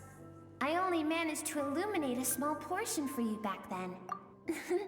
Actually, it's my first time talking to someone like this. I only managed to break free and bring you here because the injury weakened her power. I guess that's why I can speak again, too. Call it fate, if you want. I think that's the word they use in this world for lucky coincidences. Now, before I take you to her, I gotta ask. You're the first outside visitor to ever come here, so what's your impression of this place? Oh, you noticed. This river represents Skirk's strength. Strength accumulates over time. It is the summation of a person's lived experience. So this river is where all the fragments of Skirk's life should converge into a single stream of memories and emotions, flowing forward as one. But as you can see, this river has been severed numerous times. It's because Skirk doesn't like who she was in the past, when all she sees reflected in the river is a disgraceful shadow of who she was. She cuts through water and rock with the sword of reason, severs her connection with the past, and begins anew. You must learn to shut out all the pointless emotion. Crush the self that makes you weak, and become master over your... This isn't my first taste of failure or losing power.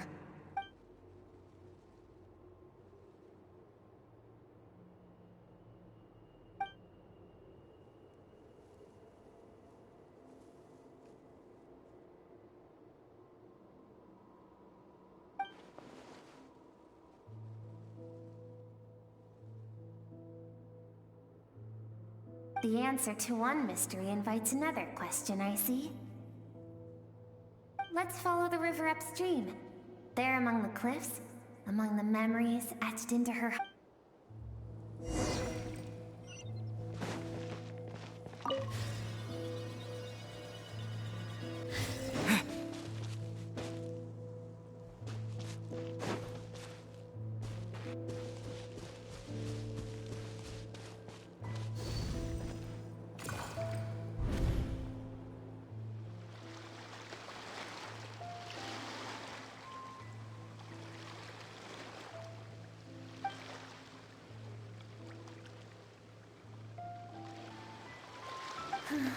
I've always thought that, even when falling leaves don't come from the same tree, they can still form bonds of kinship when they meet. Like meteors, you both made a journey through the stars. Both travelers who have landed on a planet that is not your home. Yet, when she first noticed your presence, although she hesitated for a moment, she still chose to walk away. Indifferent as ever.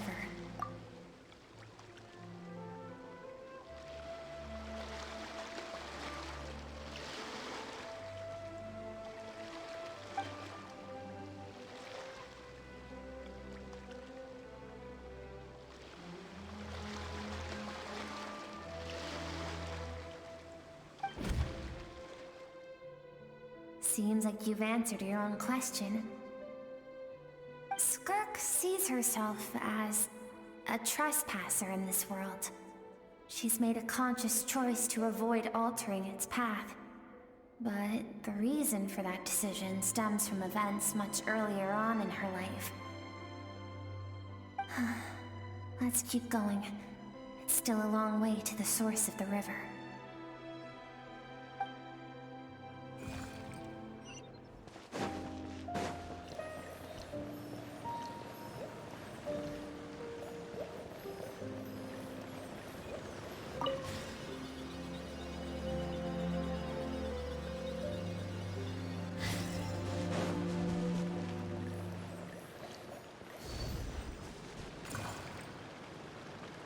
You now have what it takes to wield immense power.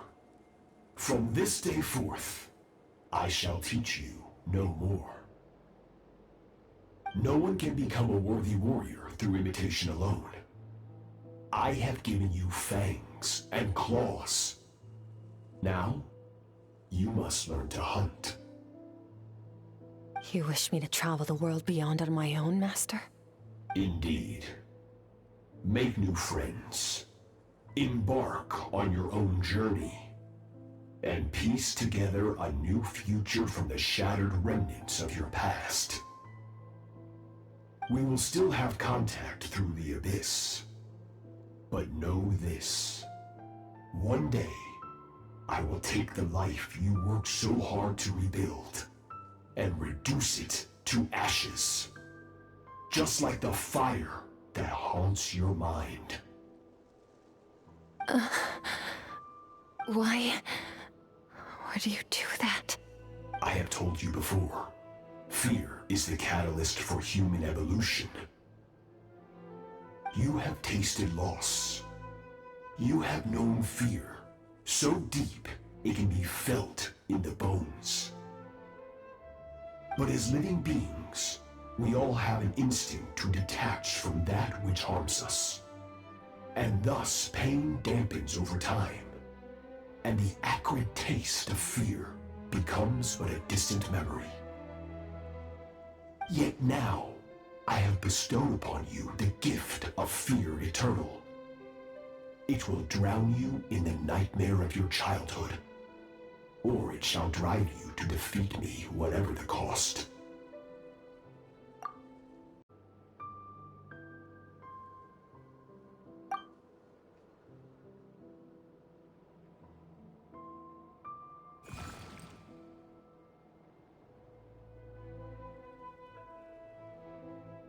That is what Skirk's master, the foul Sertologi, looked like at one point in time. Of course, as a higher being, physical form is a triviality to him. He could appear as a beast, a human, or even a monster that defies description. The form you see him in here, clad in abyssal armor, is the one he usually wears when traveling through the stars.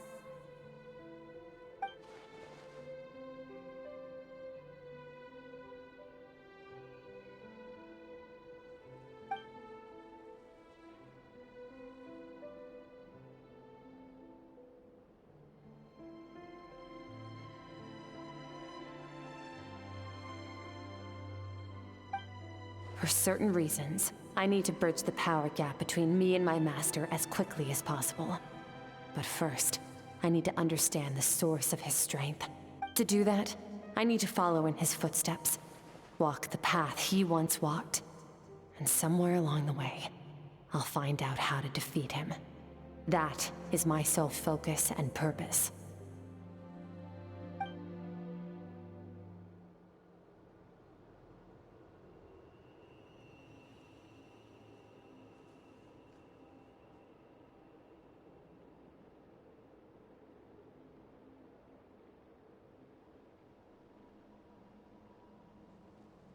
I'll let you in on a little secret.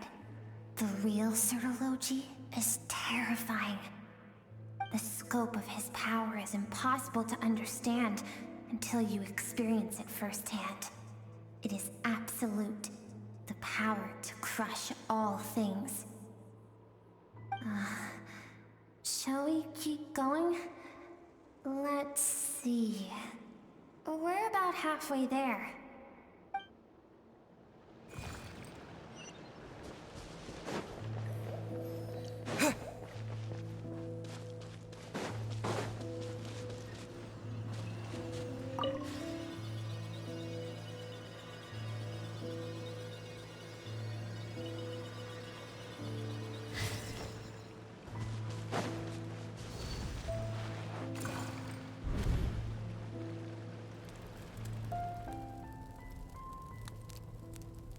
We've made it quite a ways already. This is Skirk, when she first began training under Sertologi. I have set your broken wrist. Tomorrow, you're to train twice as hard.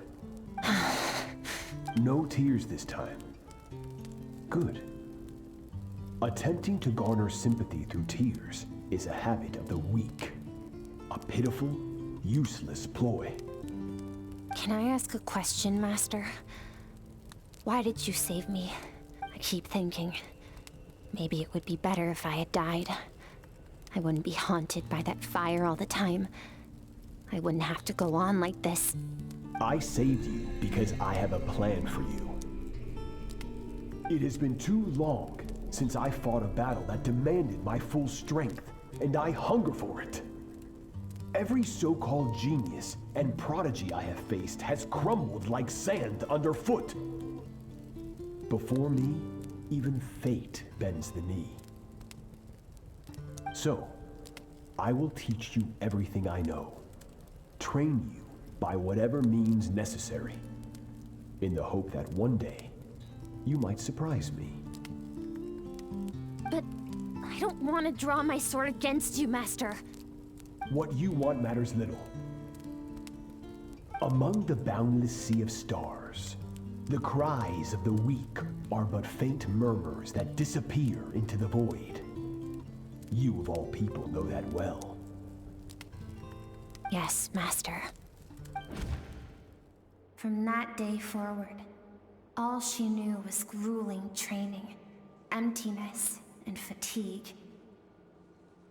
After some time, her talent bloomed, and she gained control over her emotions, like her master. How should I put it?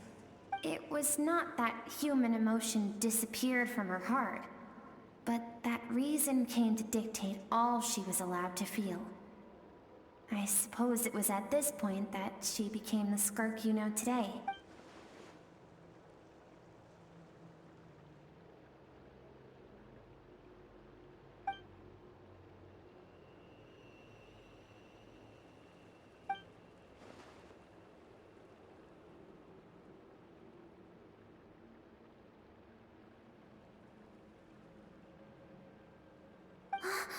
We're nearly there. I almost don't want to reach the end. Well, shall we? This is the final stretch.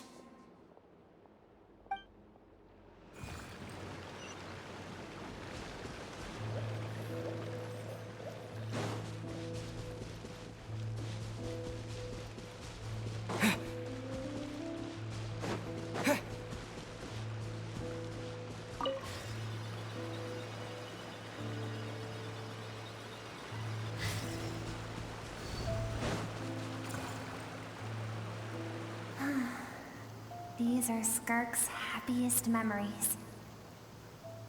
What a simple and carefree time it was.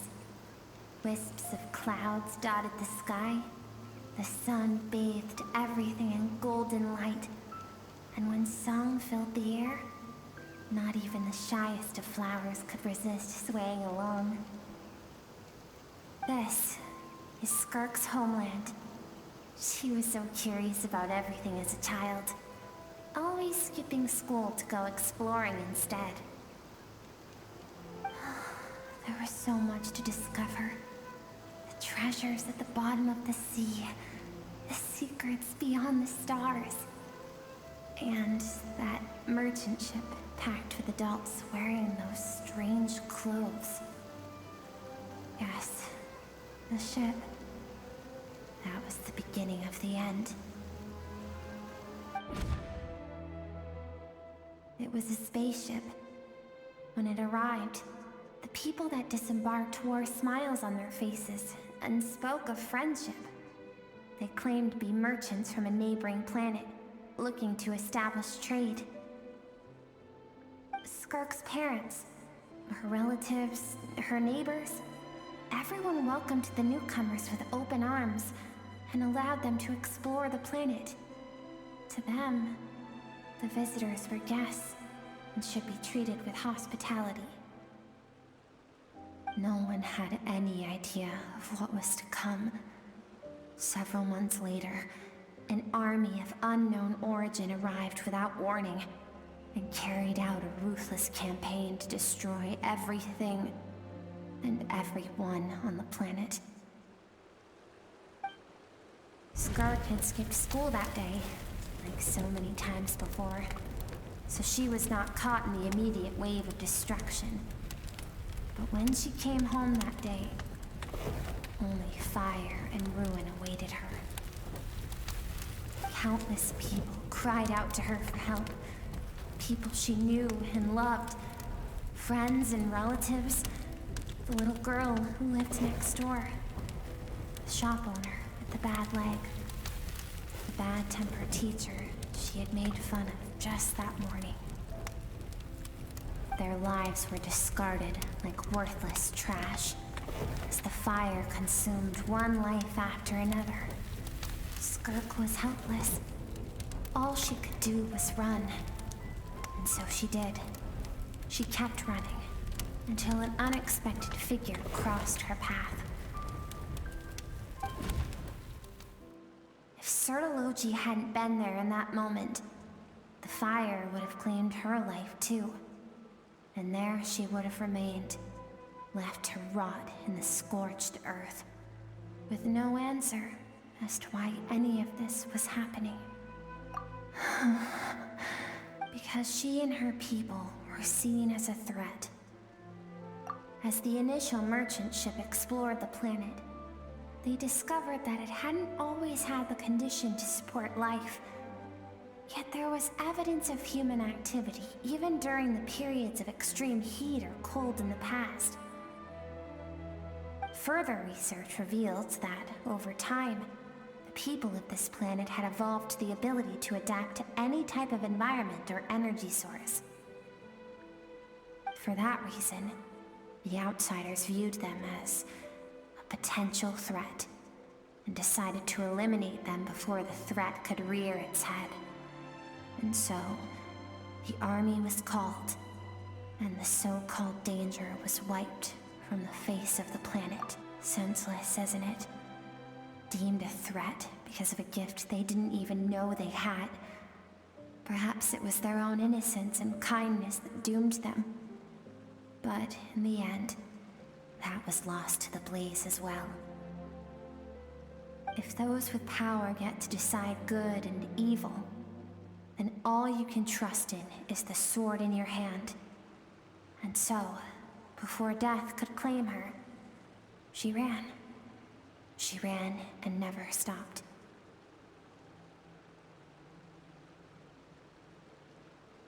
No one wants to relive their most painful moments. Well, that brings us to the end of the story. This is as far as we can go. Skirk is waiting over there. For both of us. Let's go to her. It's time to fulfill my purpose. And my greatest wish over all these years.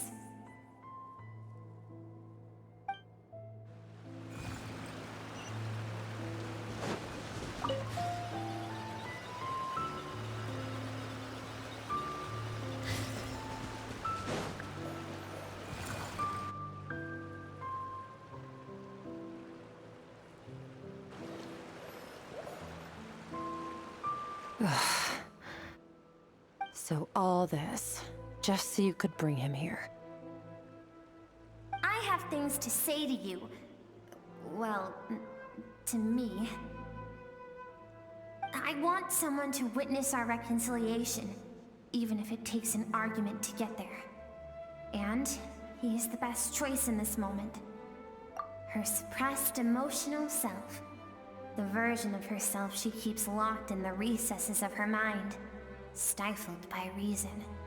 All those rejected impulses, those discarded aspects of your past selves, they are a part of me now. I am who you used to be. Someone you have refused to face for too long. So, I came to face you instead. You're wrong. I've faced you all along. And that's exactly why I keep you locked here. Your existence makes me weak. Moments of joy and longing are when we are most vulnerable. Don't forget, it was a penchant for goodness over reason that doomed our homeland in the first place. The vastness of the universe renders everything insignificant. Our feelings most of all. Even so, learning from the mistakes of the past doesn't have to mean erasing everything. Strip yourself of your so-called weaknesses, emotions like kindness and empathy, and what makes you any different from the ruthless soldiers who slaughtered our people? The difference is that I'm doing what is right, what is necessary. I allow you to exist, but with limited freedom. That is the greatest kindness I can offer. I've shouldered everything you couldn't carry. I rose above the numbness and emptiness, and it was cold, unfeeling reason that brought me this far. It made me who I am. It made me strong. That is the problem. I want to shoulder those things together. On the grand scale of the entire universe, maybe our feelings are vanishingly small, but why should that mean they don't matter? Emotion gives warmth to the cold expanse of space. It gives meaning to the world around us. Think back to those nights of gazing at the stars, those afternoons of exploring the unknown.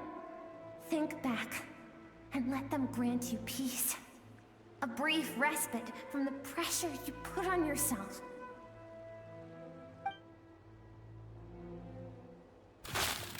That isn't what we need. It's exactly what we need. Aren't you curious about why recovering your strength has taken longer than normal this time? Finally, you get to the important part. That is the only answer I came here to find. Then look around. Look at your inner world. You cast aside your dreams and curiosity, and in doing so, you lost your original motivation. You severed all connection to who you used to be, so you can no longer draw strength from your past. Now, the only things driving you forward are fear and survivor's guilt.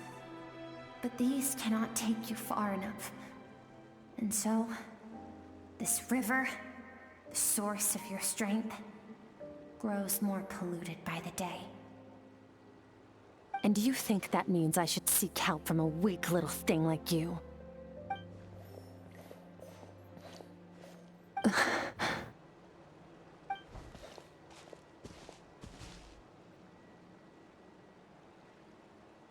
Thank you for saying that. I knew bringing you here would be the right choice. To be honest, I'm not here to argue with you. This isn't about who's right or wrong. And in fact, I agree that in order to make it through the wake of that tragedy, we had to distance ourselves from the pain through reason over emotion. But what is right at one point in time isn't always right forever. I know you will never forget that fire. I know the fact that you were the sole survivor fills you with guilt. And I know that among the voices that haunt you, mine is there too. Because deep down, you know that you didn't turn out to be the person you wanted to be. All those unfulfilled hopes are like knives to the heart. And I don't want you to hurt anymore. So even if you can't accept me, I hope, at least, that you can let go. I keep thinking, maybe it would be better if I had died. I wouldn't be haunted by that fire all the time. I wouldn't have to go on like this.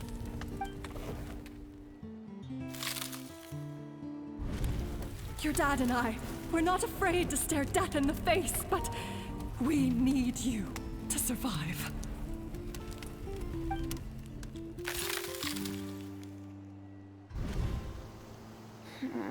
I'm sick of being a kid. There's so many amazing things out there, and I'm ready to see them all.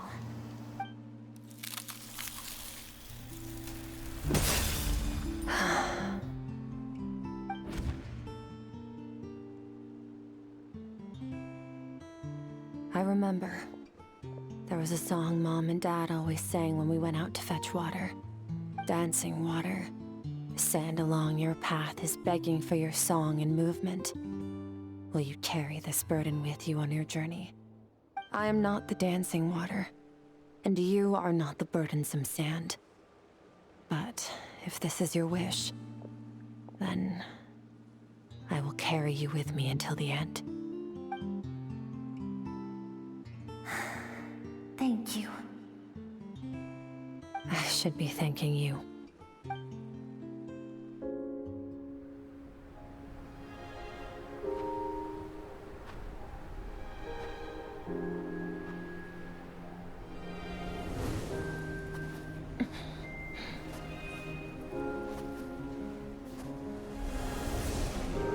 Run, skirk, run!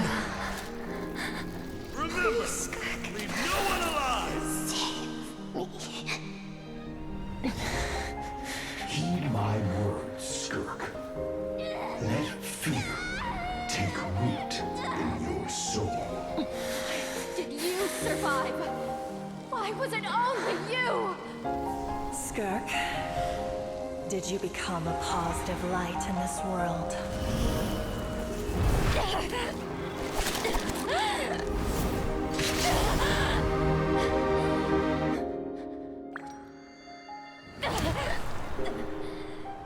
Hey, this doesn't have to be the end.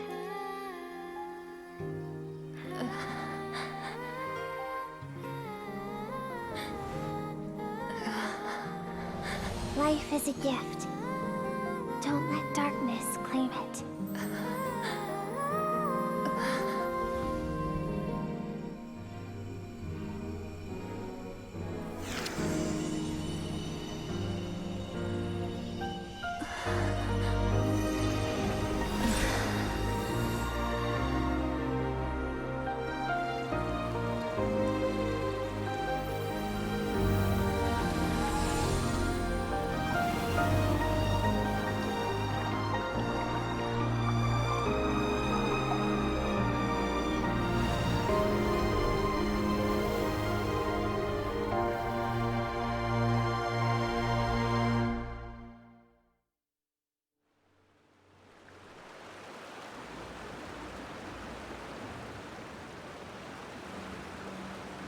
So, you saw my memories then. I once asked my master if survival of the strongest was the law of the universe. He said no. But in a world without order, those with no moral boundaries tend to be the ones who survive.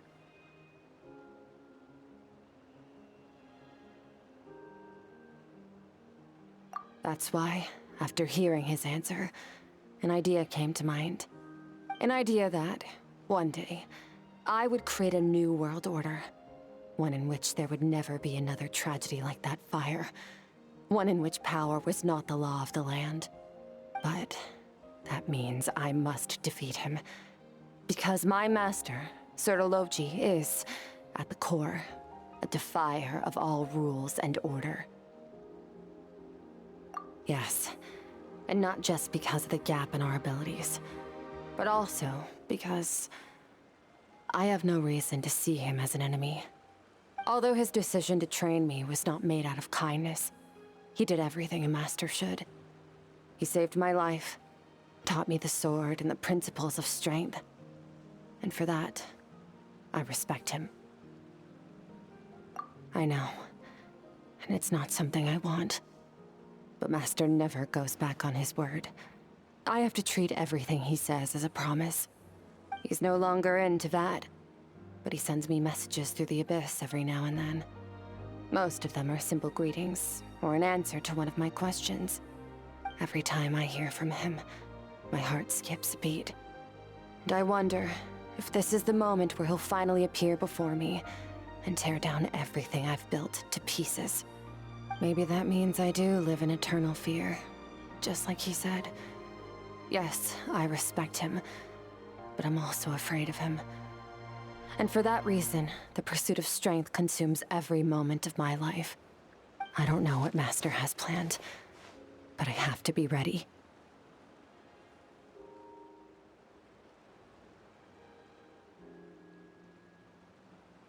Help me?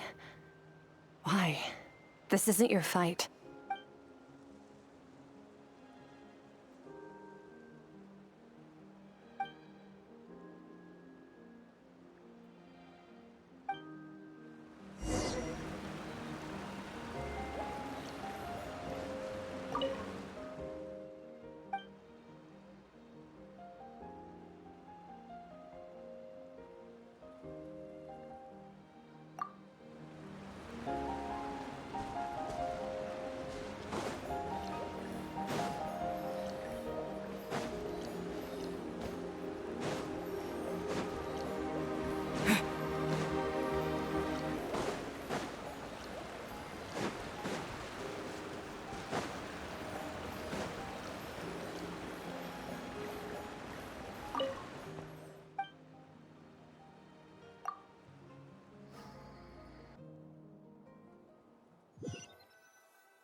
Honestly, Paimon was gone for like 2 seconds and then she comes back and finds you both unconscious? Oh, you scared Paimon half to death. You're both okay, right? What does it look like?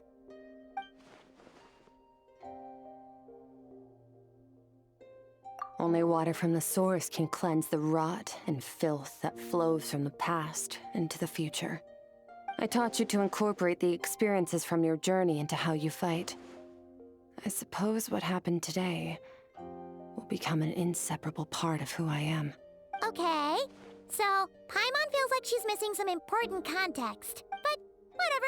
Paimon brought back tons of delicious snacks. Let's dig in. All right.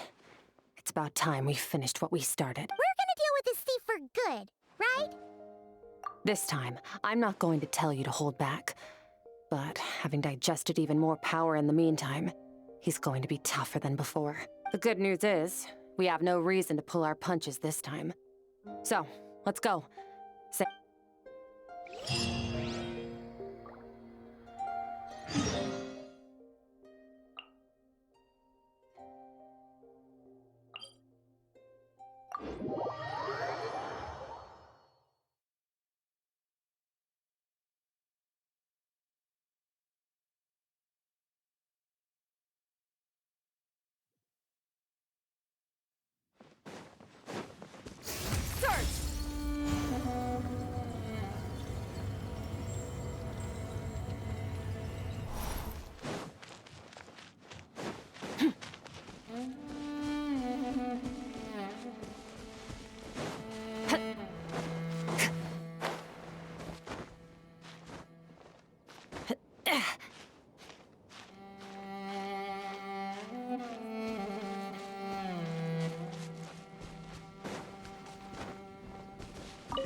Wait, isn't that the form the all-devouring narwhal changed into?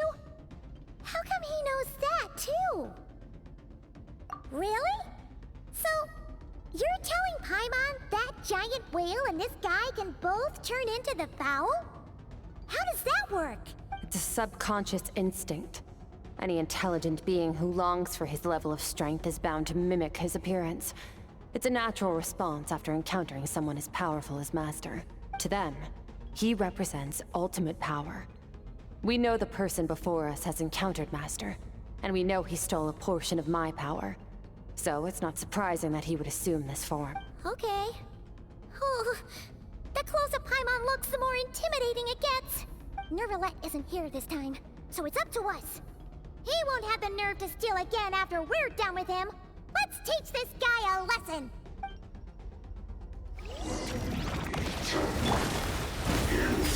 Wipe out! Extinguished!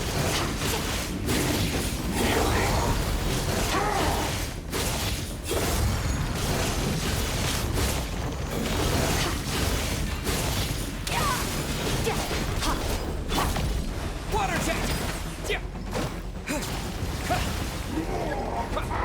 Haven't forgotten your training, I hope.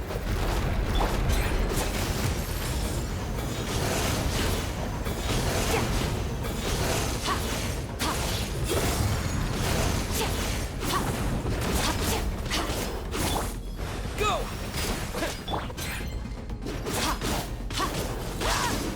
Annihilate.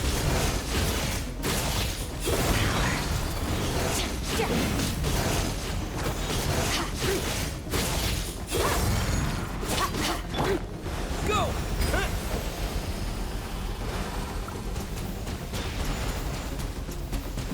Water jet!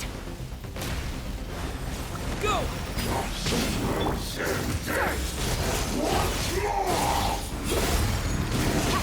Mind to wield.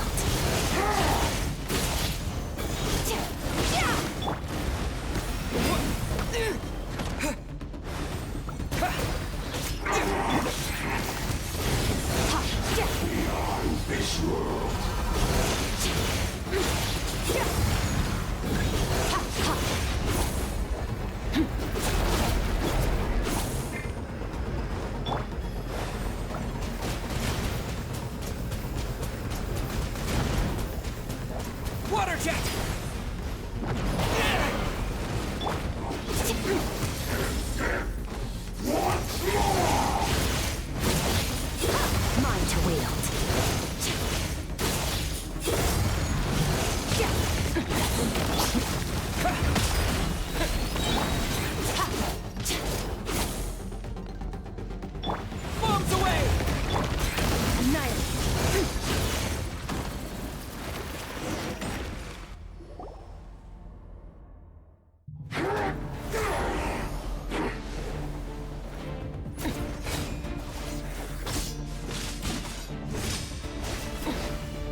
had enough of my power?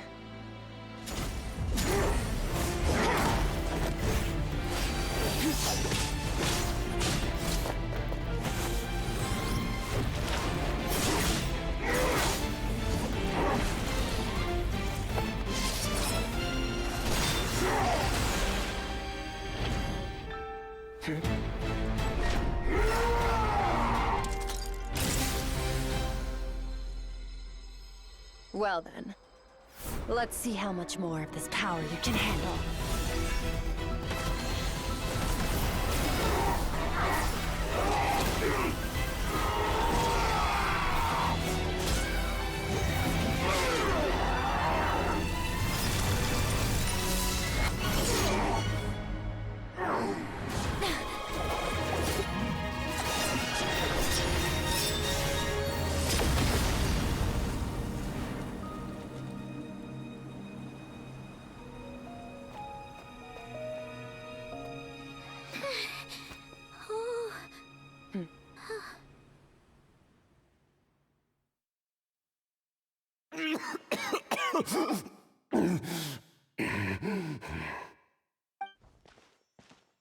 Well, have you come to your senses? You saw that my body was at its limit. So, you deliberately channeled your power into me, knowing that it would destroy my shell from within. Such power, such keen battle instincts. So you must be... Skirk, Sertologi's disciple. How long has it been? How long has he been away from Tevat? Hundreds of years. Hundreds? Sorry, it's a lot to take in. I should introduce myself. I am Skafnungar, a friend of your master and one of his followers. This is the first time I've heard your name, Skirk. But hundreds of years ago, I knew you existed. And I knew you would come here. Hundreds of years ago? Sounds like you and Master have quite the history. Care to tell us about it? Of course. Might as well take advantage of a clear head while I can. The story starts a long, long time ago. I was born into a noble family in Conria. As the eldest son, I was set to inherit our title. But I contracted an incurable illness as a child, and everyone gave up on me. I trained the sword harder than anyone else, defeated all of my peers. But it was all in vain. When other people looked at me, all I saw in their eyes was pity, or a strange glee in my misfortune. Even my parents were just waiting for me to die. Over time, my heart hardened, and I became aimless. That was the point where I met your master, Sertologi. We were similar in age, but different in background. He was born in prison, the son of criminals who had been sentenced to death. He spent his childhood wandering the streets, facing more criticism than the literary works in the Universitas Magistrorum. Yet, he always wore a smile on his face, as if kindness and malice were one and the same, and he could not see the difference. I still remember what he said to me when we first met. You need to fight to survive. Even if it's a losing battle, it should light a fire under you. How can you sit back like this and go down without a fight? That does sound like something he would say. He was the first to acknowledge that I was worth something, and he inspired me to keep going. When we sparred together, It was the first time I'd actually felt the thrill of combat. When I was 10, he stole forbidden research materials and managed to cure my illness. It was like there was nothing in this world he couldn't accomplish. When it came to the human form, he was always intent on pushing the boundaries of possibility. But somewhere along the way, I fell behind. My talents were nothing compared to his, and at some point, I realized he had pulled so far ahead, I was too embarrassed to even ask him to spar. After his grand endeavor was successful, he sought me out and said to me, "This planet no longer holds anything of interest to me, so I'm leaving. But first, I have an offer. I can use a power I have just refined to break the curse of immortality for you. Your death was once what we worked so hard to prevent. But the immortality you now face is a different kind of pain altogether." I'll pass. Immortality doesn't sound so bad to me. Since I can't die, it means I have an infinite amount of time to get stronger. Maybe I'll finally catch up to you one day, and we can spar like we used to. Are you sure? I cannot say when I will return. Your body, or rather, your soul, might not be able to withstand this curse. All I can do is try.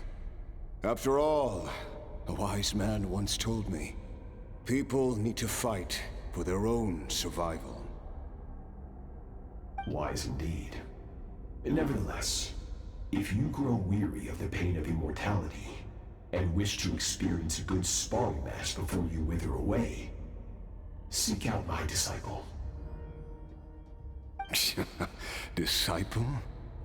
Never thought I'd hear that word coming from you. Nor I. But Betwixt said I was destined to find a disciple out there in the universe, and bring her to Tibet. You know as well as I, Betwixt's prophecies are never wrong. Well, now I'm curious about who this disciple of yours will be. All Betwixt said was that one day, the stars shall bow in her honor. Sounds pretty impressive. Of course. Only the most outstanding people would have the right to become my disciple. Still self-assured as ever, I see. But you're not wrong. I'll be leaving then. Oh, and if you are serious about getting stronger, I left you a little gift in the primordial sea. As I've said before, walk whatever path you want. Freedom means even the wicked get to make their own choices.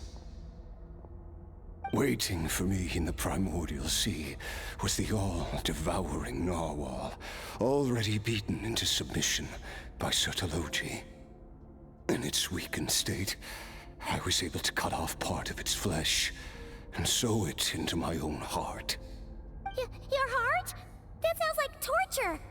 How did you even survive that? Because, of course, I bear the curse of immortality.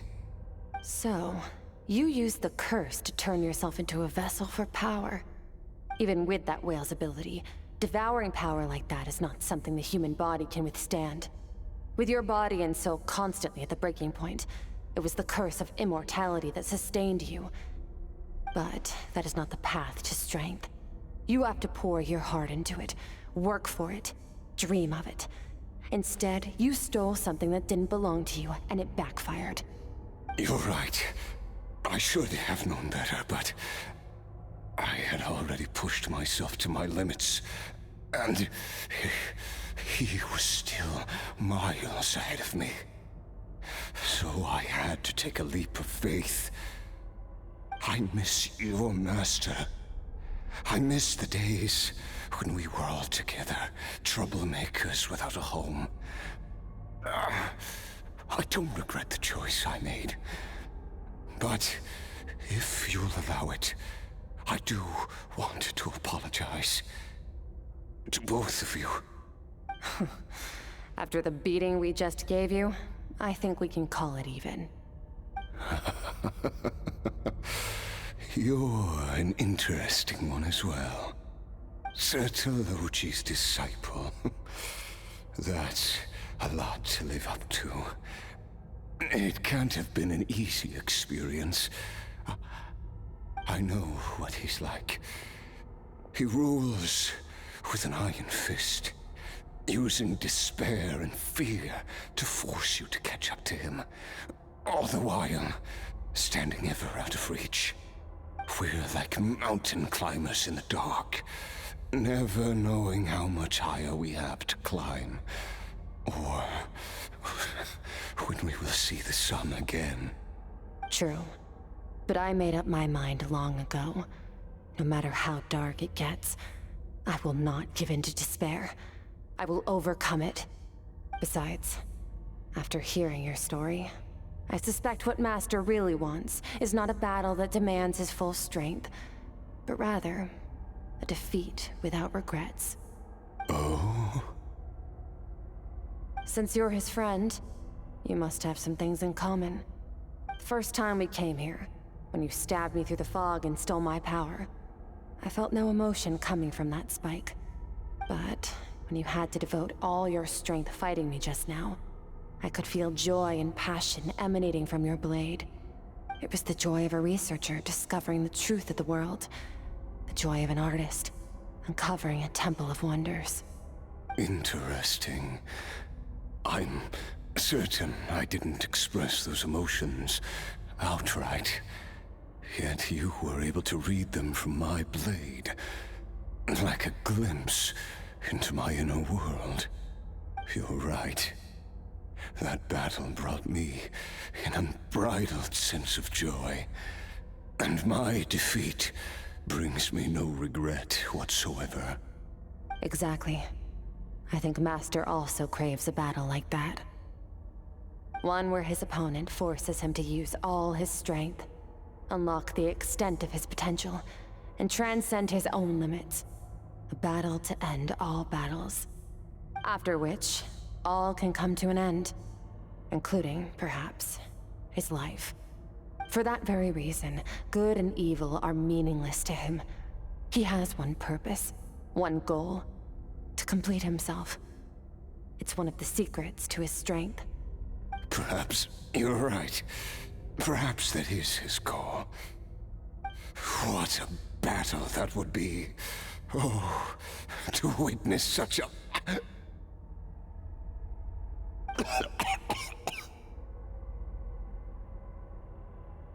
Are you okay?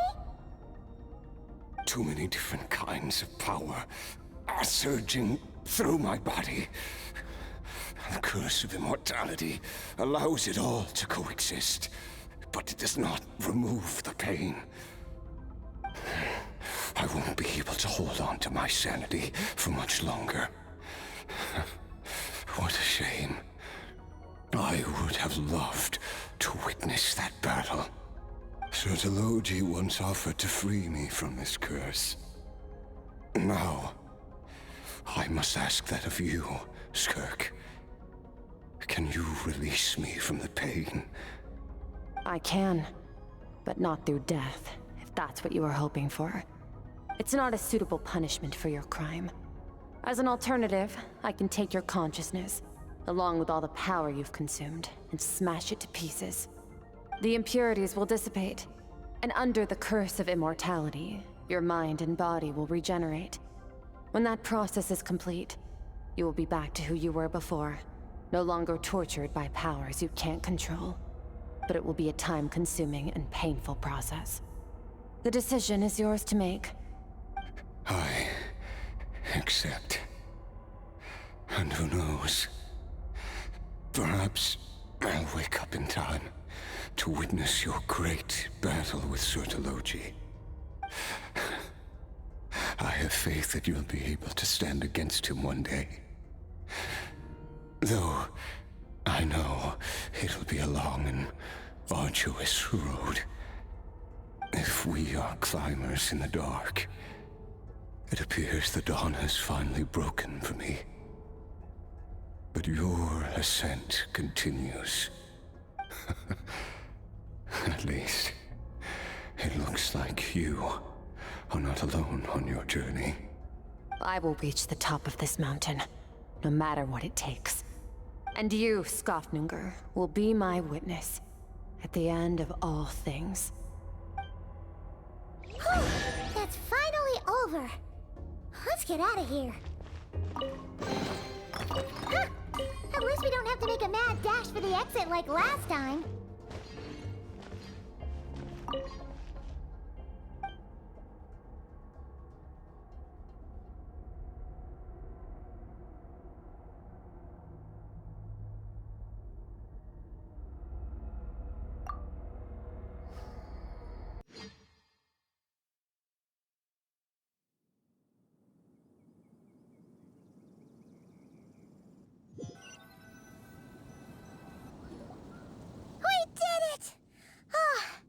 It's only been a few days, but it feels like forever. Once again, we've proved there's nothing we can't overcome. We're just... Wow, you sound even more confident than usual. Guess today sure went by fast. It's night already. Oh wait, that reminds Paimon. The stars you mentioned, the ones that died out, are they back now?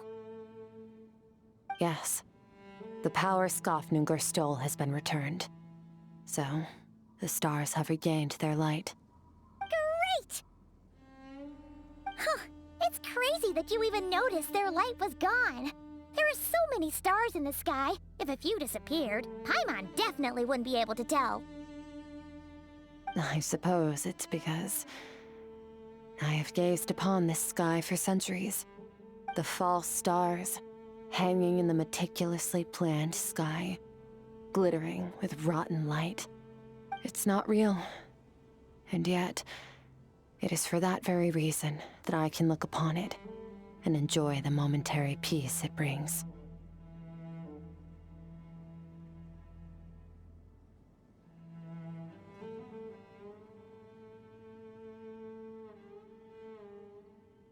Even the most beautiful of bubbles has to burst. We will return to the real universe one day, whether of our own volition or not. Time marches ever forward.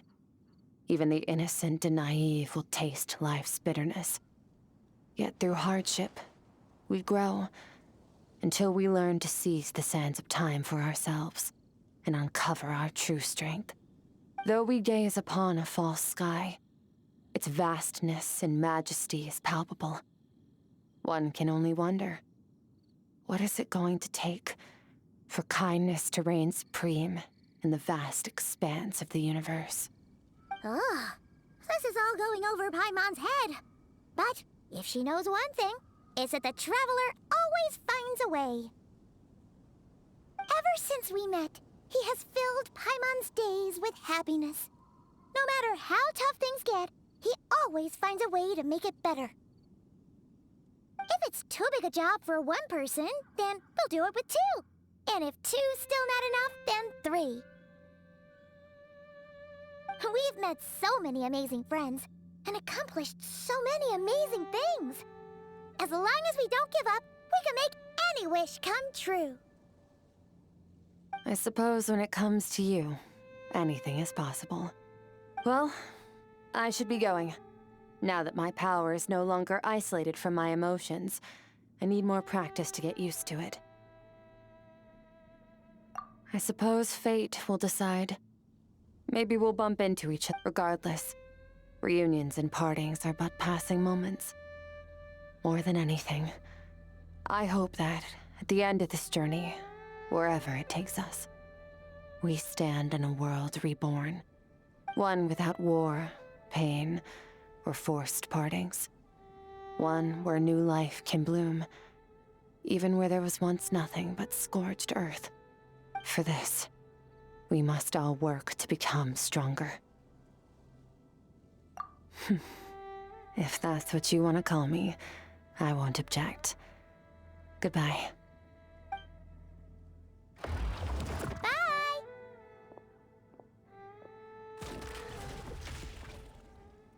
Is it just Paimon, or is she being nicer than before? We definitely count as friends after all that, don't you think? Hey, what do you think about camping here tonight? There's nothing quite like sleeping under the stars. Come tomorrow, we can continue our journey.